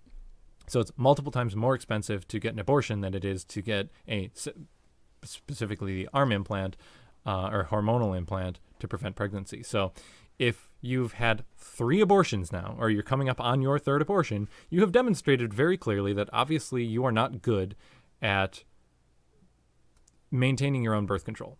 And even if you are, let's say, taking the pill, if you don't take it regularly, it can fail. And for people that are not responsible enough to take the pill as you need to take it, it's like, okay, you've demonstrated that you are not autonomous enough to make smart decisions and be consistent. Therefore, this is your 3rd abortion. In order to get the 3rd abortion procedure, you must first get the semi-permanent birth control. And I say first because you could get the abortion and then just run away. Or never come back to the facility to get that procedure done because you don't want it to be done for whatever reason. If you are putting other people in the imposition of needing to perform abortions and putting that burden on society, whether it be monetarily or the risk or the religious burden that comes along with it, part of that 3rd abortion should be getting a semi-permanent birth control that is passive. You don't have to do anything correctly in order to have it. What are your thoughts on that? I'd actually argue that we should be asking that question earlier. Before 3rd. Yeah. Because they can drastically reduce the number of abortions. Colorado actually provided them to low-income teenagers either free or at low cost through a program. And they decreased the teen abortion rate by 64%. That's huge. Right. Which is why it would be great to offer them earlier, maybe even at your first. Not necessarily make it required at the first, but be like, hey, provided as an option of like, hey, so we add this in as a discount because abortions are bad. Right. Here you go. Here's some birth control. You don't even have to worry about abortions. You don't have to use up anyone else's time. And we can spend time, we can put those abortion resources towards other people who actually need it more. And for you, here's a better solution. You want to be able to have sex. You don't want to have to worry about it. Here's an implant. Go for it. Right. I would be much more amenable to that because you're catching the problem even earlier than that third abortion. Mm-hmm. And a lot of times people just don't know that these are a thing you can get. Mm-hmm. All right, stick it in your arm and you're good for 3 years. Yeah, especially the arm implant one. I didn't know about it until I was talking to my doctor. Just because it's very uncommon. Mm-hmm. Or at least it seems to be becoming more common. I think they had some safety issues early on. Yeah, so the original ones would not be visible on any sort of imaging. So if it got lost in your arm, they had to do exploratory surgery to find it again. Yeah. And now they are explicitly visible on x-rays. Right. Yeah. So there are some risks associated with it, which is why not everyone may want it. But there's also IUDs, which are not easy to get in place, but they are, and for those of you that don't know, IUD is intrauterine device. And it basically just sits inside of the uterus and makes the environment in the uterus not amenable to children. Right. And a lot of them also have hormones in them as well. These hormones do stay within the reproductive system. So for women who do not react well to birth control, this is potentially an option for them. Yes.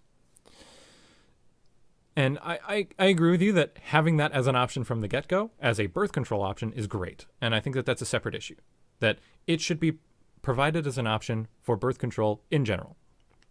But for the first abortion, it should be, hey, you really should look into this. You know, we understand that people make mistakes. Probably on the second mistake then, okay, mistakes happen. If mistakes happen twice, now it's starting to become a pattern. Right. And the reason I say either the second or third abortion, which is the thing that people do, you know, once you've done one, you are more likely to have another, particularly where you're in low-income areas where they don't have easy access to birth control. You may start using that as your primary source of birth control, and there are people that have done that. It should be on either that second or third of like, okay, you are showing us that you are using this as a pattern and a form of consistent birth control. That's not okay. You now have to have a semi-permanent birth control. I can get behind that. And I think so can I. So, like, we actually found something we can agree on. We seem to consistently agree on that, and I wasn't expecting you to actually say, yeah, let's do it earlier. Interesting. Yeah. Yeah, after seeing the data about Colorado's program, which actually a private donor stepped up to continue funding it after the state couldn't anymore. Oh, wow. It was so well loved. That really shows a lot about, hey, we can remove abortions from something that we need to really think about much if we focus more on the prevention side. One thing we will have to keep in mind is the reason why you are getting an abortion is something to think about as well in these 3 strikes situations. If it's a case of my baby is not compatible with life, that is very different than, oh, I made a mistake. All right, so this is bringing to another topic that abortion is a pretty big topic. You're talking about the viability for life. Should you have the right to abort a baby for whatever reason? So, for instance, let's say you know that your baby is going to have a horrible birth defect. It won't have a brain. And yes, that's happened. I've seen babies be born, not personally, but I've heard stories of a baby being born without a brain, and the digestive system still worked automatically, and its heart still beats automatically, but it has no brain. It's like, why did you have this child? So I think that there are examples of medical anomalies that would say, yes, it's reasonable to have an abortion. What about Down syndrome? That one's definitely interesting because you need a lot of resources to care for a child with Down syndrome. Yep. Even into adulthood, many people with Down syndrome cannot care for themselves fully. Right. And I think we need to give people the option to abort a child with Down syndrome just because it takes so many resources and they may not be able to provide the level of care that's really needed. And arguably, that is more of a reason to abort than, I don't want the child. Right. Because a child takes a lot of resources. A child with Down syndrome takes even more resources. And I guess it's an argument of at what point is, that's a reasonable amount of resources that we wouldn't expect anyone to be forced to having that decision. And I think if the abortion should be provided as you don't want the child, is that enough? Because then again, it came back to adoption. If there is anyone that actually wants the child, should the child be had? Assuming it's viable and it needs to be removed anyway. Right. And in those cases, like if the child is up for adoption, great. But in the case of a child with Downs, there aren't going to be a lot of people who would want to adopt a child like that. So it probably should be taken into consideration of what children are people okay with adopting, and we should have a discussion around to what degree is adoption amenable to most individuals. And I think that Down syndrome is a good example of something that's relatively common. It's common in terms of birth defects, or at least major birth defects, that maybe this is enough of a reason to forego the adoption requirement. Yeah. And I think that that's fair. Something that we haven't brought up yet, rape. Yep. I figured that would come up sometime. Yep. Let's say that a woman is raped, which happens, and it doesn't have Down syndrome. There's nothing wrong with the child. Mother doesn't want it. The father doesn't want it. But we're in that adoption zone. Normally, this baby would go up for adoption. I don't think that that baby should be necessarily permitted to come into existence. I actually agree with that, because it takes a huge mental toll on the mother to carry that child through those 9 months, knowing, hey, this guy violated me and I am carrying his offspring. Like, she doesn't really get to shake that feeling of him and move on. And knowing that that child exists out in the world and that there is a child out there that has been the result of rape. If that child figures it out, that may mess with them. The mother knowing it will mess with her, even just knowing that that child exists out there. But all of those points are, I think, completely moot to this point. If you permitted people to adopt a child that was the result of rape, it would open the door to having that be a legitimate form of creating a child. I could go out and rape a woman. She then has to bring it to term, put it up for adoption, and I could then adopt that baby because I want it. Yeah. Now, you could say, it's not, let's add a restriction of you can't adopt a child that is your own. Do genetic testing to make sure that it wasn't a rape result, or that you weren't the rapist that was involved. But even then, it's maybe you just want a child, but you can't find a woman that'll do it. Yeah. But you have other guys who are as questionable as you, and you say, hey, go rape her. I'll adopt the child. Yeah, which is definitely something I could see happening. Right. And I think that it's an exploit in the system that is too dangerous. That if the mother was raped, she does not have to put it up for adoption. Now, that gives her an exploit of another system that we were suggesting, which is if she doesn't want it, still put it up for adoption. If she doesn't want it to go up for adoption, she can say, I was raped. Right. And even if she changes the story of initially saying, no, I wasn't raped, but then says she's raped, well, how do we prove whether or not she was raped? Right. Because already it can be difficult to convict rapists because a lot of these cases come down to a he said, she said situation. Yep. So you really can't base it well on convictions, especially as well because a lot of women don't come forward. Yep. So making it accurate is hard. So how do we deal with rape as it relates to abortion? I would, knowing that adoption side of things, I would probably say we should always allow abortions in the case of rape. Now, we should probably also take any And I think arguably it should still fall under the, okay, you've been raped twice. We're just going to put the semi-permanent birth control in, which honestly protects the woman more. Right. Right. I can definitely get on board with that.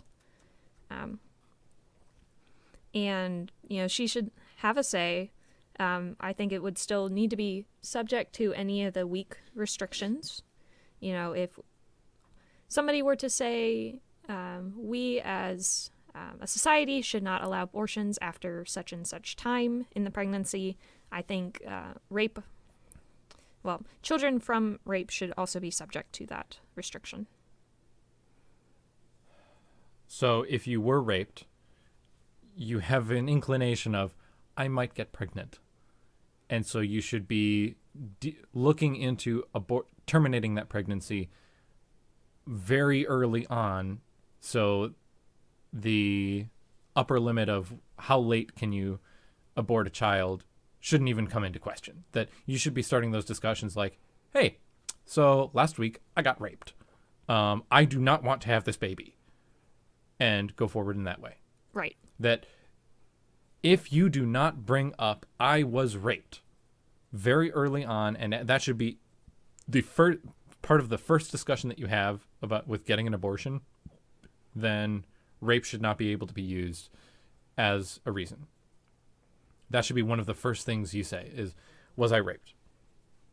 And if your answer was no in that first conversation, because of the possibility of lie, I don't think that you should be able to use that as an argument. It's harsh, but if you were raped and you are very adamant that you don't want that child to come into existence, okay, that should be a very clear-cut decision, and you should be able to make that very early on. Yeah. And you should be able to have plenty of time to make that decision before the legal limitation of late-term abortions even comes into question. So I think that that's probably the best way of getting around people using rape as an excuse to commit abortion just because they don't want the baby to go up for adoption. Yeah. That's definitely one of those blurry lines. But okay, I guess. I think that this also kind of relates to incest. And I think that incest should be similar of like, hey, so I had sex with my brother and now we have a child. Because I think it's like a 25% chance that if you have sex with a direct family member, that there will likely be birth deformities. That number certainly doesn't surprise me. I think it's about 25%. It's a very high probability in terms of birth defect chances. That should also be part of the same question. Actually, that's easier to prove. It's like, okay, let's go test your siblings and see if any of them are the parent. And that can be verified. So it's something that should be brought up very early on of like, as part of getting an abortion, I think at least two questions should be asked. Number one, in the first conversation, is this because of rape? Because that opens up different doors.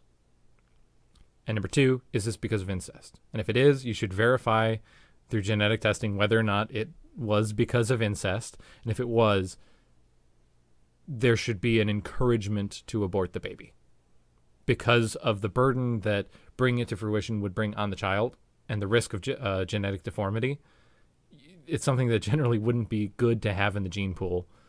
And as bad as it sounds, if the mother still really, really wants it, still give her the option. Still have the option, but really make sure that she's well informed of the possibilities of your child may have major, major issues, and their children may have major, major issues because of genetic deformities. This is a bad idea. I think that education is key prior to making the abortion decision, but that incest should be brought up in that regard. Agreed? I can definitely agree with that. Okay. So back to the original question that I asked I posed at the beginning of this discussion. At what point should a parent be allowed to kill their offspring? Most of what we've been talking about has been preconception, conception, pre-birth, and a little bit of post-birth. Do you think that 40th trimester abortions should be acceptable? Absolutely not. Why not? Because at that point, it's a child. You know, they are a living, breathing human. They've been around for a few years. 10 years. Right. Approximately. Right. They've been around, you know. So that just is wrong. I would argue that killing a 10-year-old child is more permissible than aborting a third trimester child. Why would you say that? Okay, hear me out here so that I don't sound like a crazy person. But again, the purpose that I'm bringing this up is because we assume, you can't kill a 10-year-old child. It's an axiom that we hold, and I want to challenge that. That's how I answered it even. Right. And I want to challenge that. So one of the reasons that we said third trimester probably shouldn't be able to abort it even if you don't want it, because it can be put up for adoption very easily. And other people have a right to that child to an extent, because the child should have some rights, and if other people want to support the child, then it should have rights that are respected over the mother's rights to an extent. Because it needs to be removed anyway. Why kill the child before removing it? Might as well remove it and put it up for adoption. We made that argument. Right? And I think that's fair. However, adoption becomes problematic when the child is after something like 2 or 3 years old, because of those desertion issues and attachment issues that the child develops. If you're 10 years old and your parents don't want you and you get put up for adoption, you are going to have major, major parental desertion issues that will stick with you for the rest of your life. Because at 10 years old, you are still in the development phase, a critical development phase. You know, once you're in your late teens, it's not going to be, as bad, because you can start understanding maybe why your parents want to leave. It'll still give you daddy issues and mommy issues of, I was 15 years old. My parents were like, we don't like you anymore. Bye. It'll give you issues, but you are more capable of dealing with them. At 5 years old, 10 years old, you aren't really capable of dealing with those. And even if you go to a foster home that is very loving, and I speak from some experience. Some of my cousins were adopted when they were 5 and 10 years old, and they did not turn out very well. You know, they had a lot of issues growing up in terms of responsibility, still living with their parents in their mid-20s, with children born out of wedlock, and a lot of other major, major issues, as well as just emotional issues of attachment, like I've been saying. So at 5 and 10 years old, you can't really handle well and become, you are much less likely to become a functional human being and a functional adult if you're put up for adoption through the choice of your parent, because you're old enough to recognize it's a choice of my parent, and they are actively choosing to not love me and to leave me for someone else. So because they are at 5 and 10 years old, they are still dependent. You know, they still need to be parasitic to a degree of taking the resources of other individuals. Should you force people to support those children and host those parasites? That's a weird way of putting it, but to host those financial parasites when no one wants them, and even if someone does want them, protecting the child from the desertion issues that they would have and prevent them from living a life that is very likely to be problematic. Yeah, I can definitely see where you're coming from. It's difficult because we want to balance the child's life with that of the parents. And if the parent doesn't want the child, means end the child or remove them from the possibility of interfering with the parent. But also for the sake of the child, again, even if they go to a set of loving parents, there's a decent chance that the child will grow up with major social issues because of desertion. It's very different than just losing your parents because your parents died. It's like, my parents loved me and they died, but I found other people who also love me, and you can still develop develop successfully. But if you know, and you're old enough to remember, my parents have actively chosen to not love me, that's something that we've seen demonstrated drastically interferes with children being able to develop into functional human beings. And it's a burden on them it makes their life less likely to be meaningful, happy, and successful. So, arguably, killing a 10-year-old child may be more merciful for all individuals, including the child in the long run, even though it kills the child.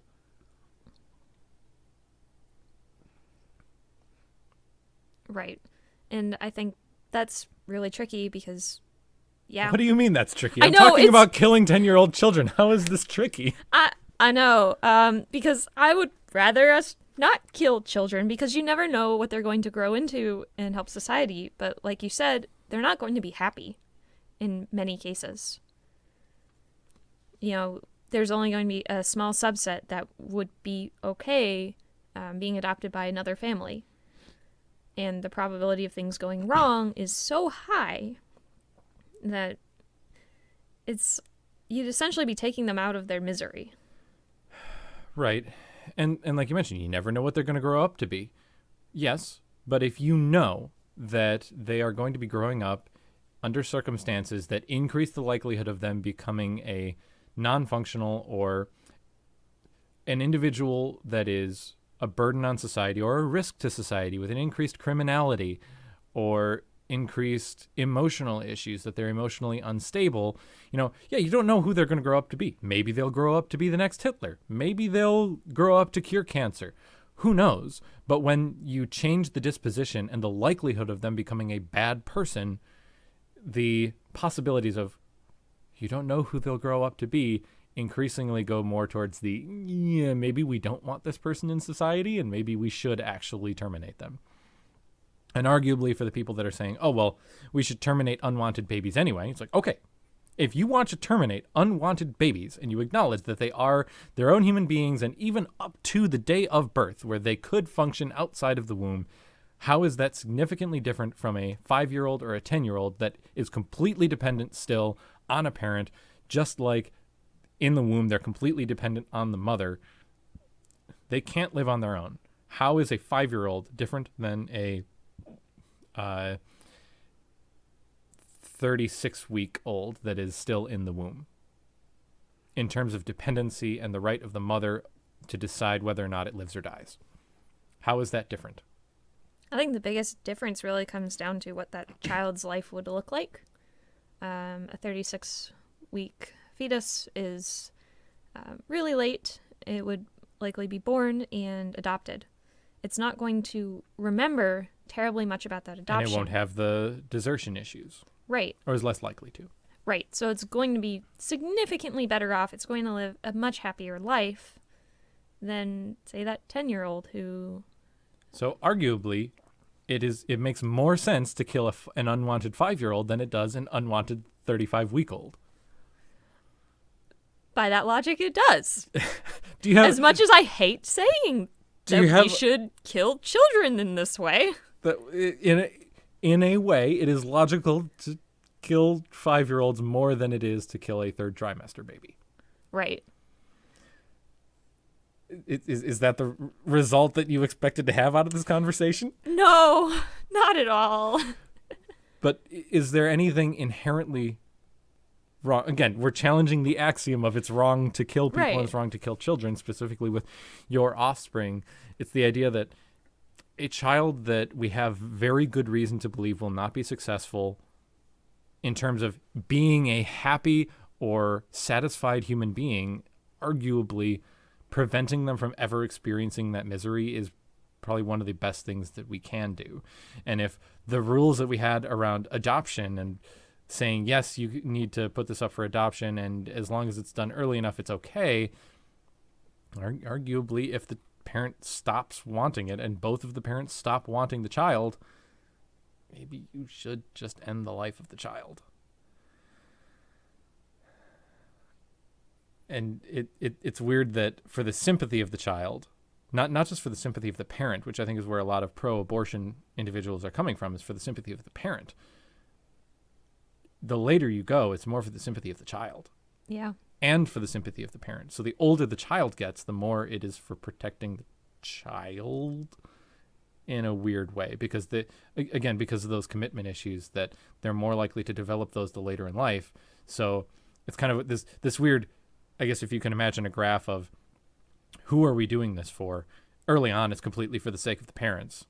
And as you pass that point of where children will start developing desertion issues and commitment issues due to the parents leaving them and putting them up for adoption, as you get past that point, I think the usefulness or the utility that you get from aborting the child as they grow older increases, probably until their late teens, mid to late teens.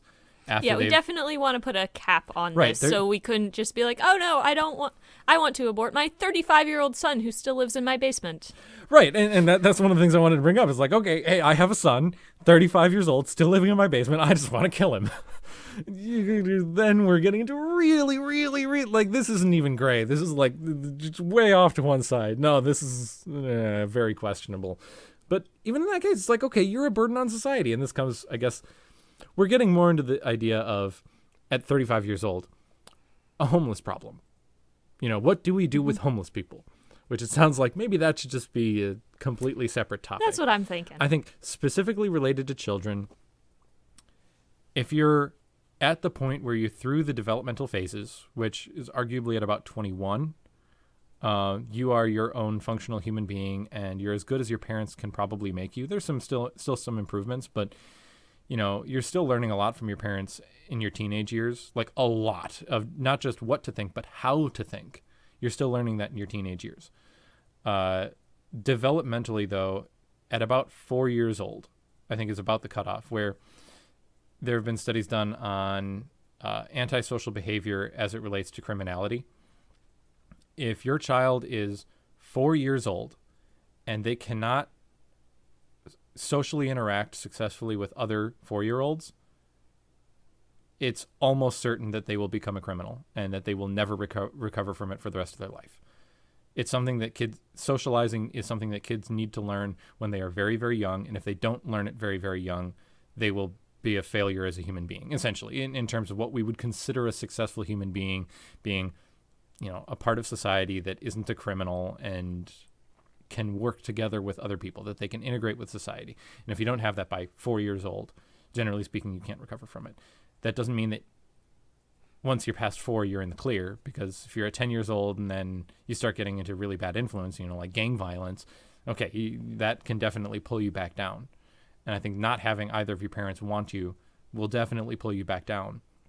So at what point should the upper cutoff be?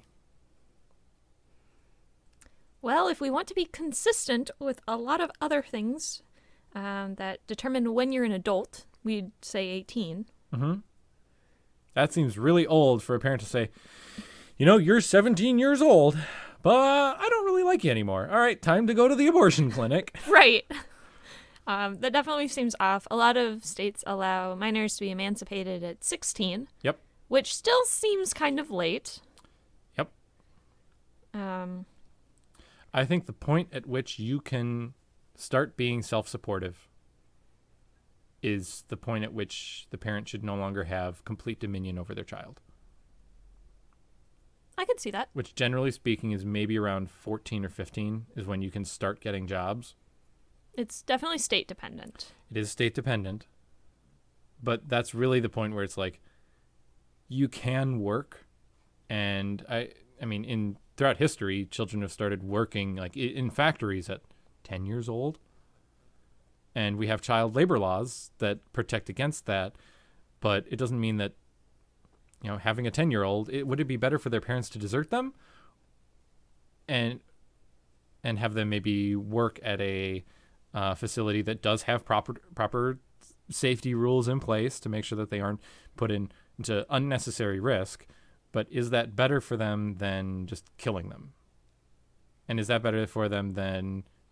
that's arguably the same thing as just putting them up for adoption, where they might go to a loving home but would still have the desertion issues, even if they're not working. Right. I think it would probably be very similar, because if they were out working, they still need some sort of figure to help them with housing.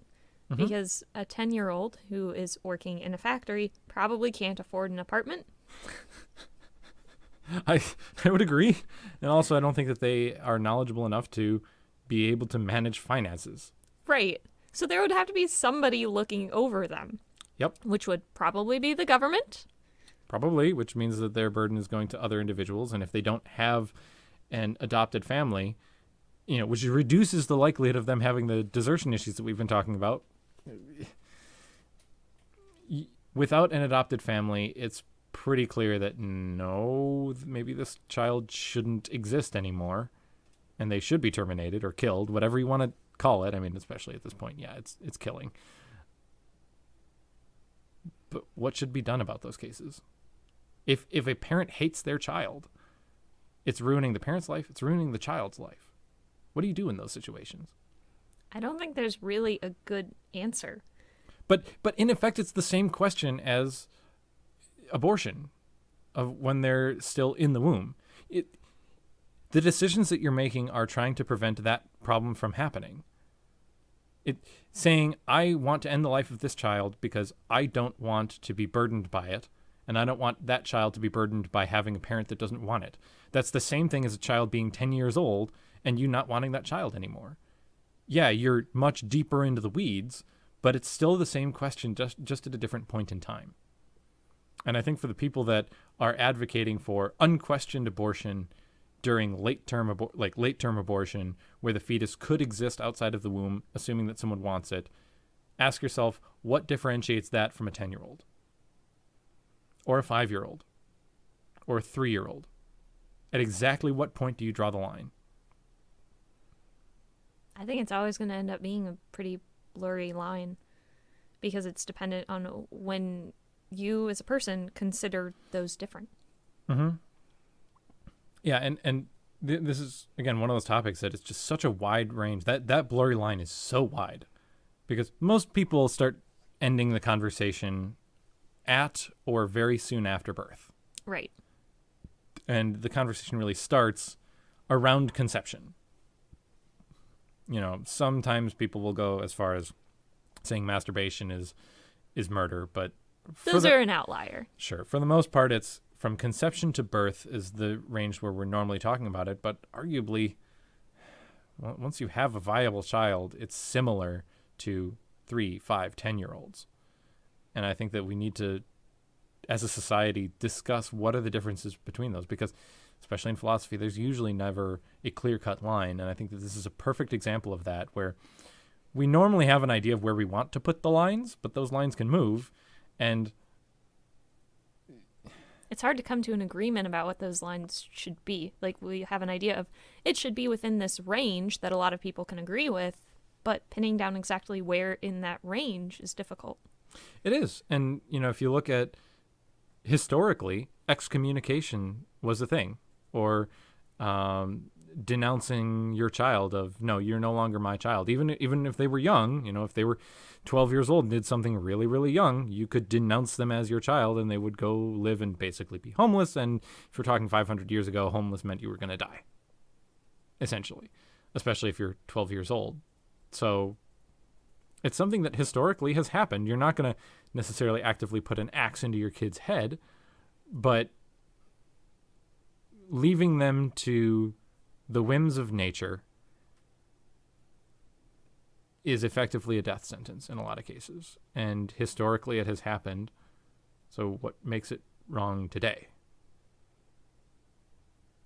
I think part of it is our view of it has changed over those years. And I think it's a view that we don't realize has changed over those years.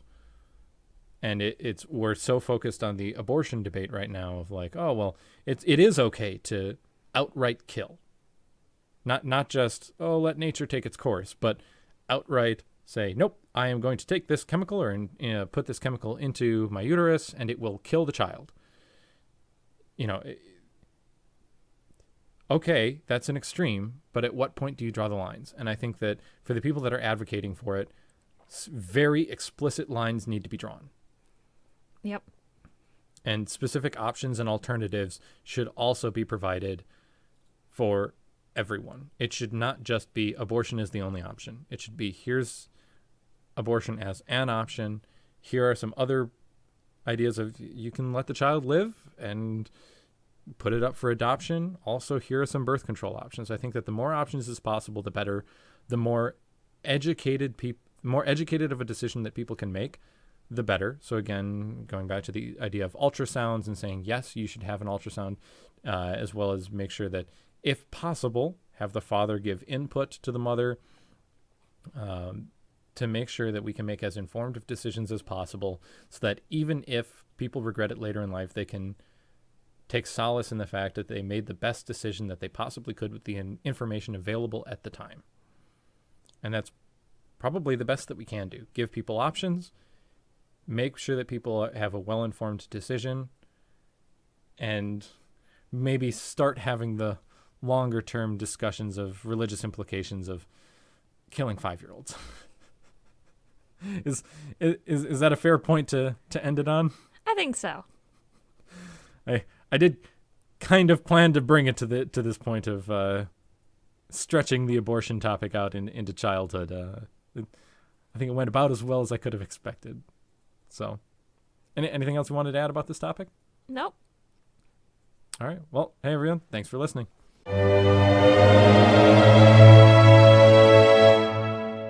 Hi everyone. Thanks so much for listening to this discussion. Your interest really means a lot to us. If you want to help support this podcast and our goal of sparking discussions and bringing people together, check out how to contribute in the description. Happy deeping!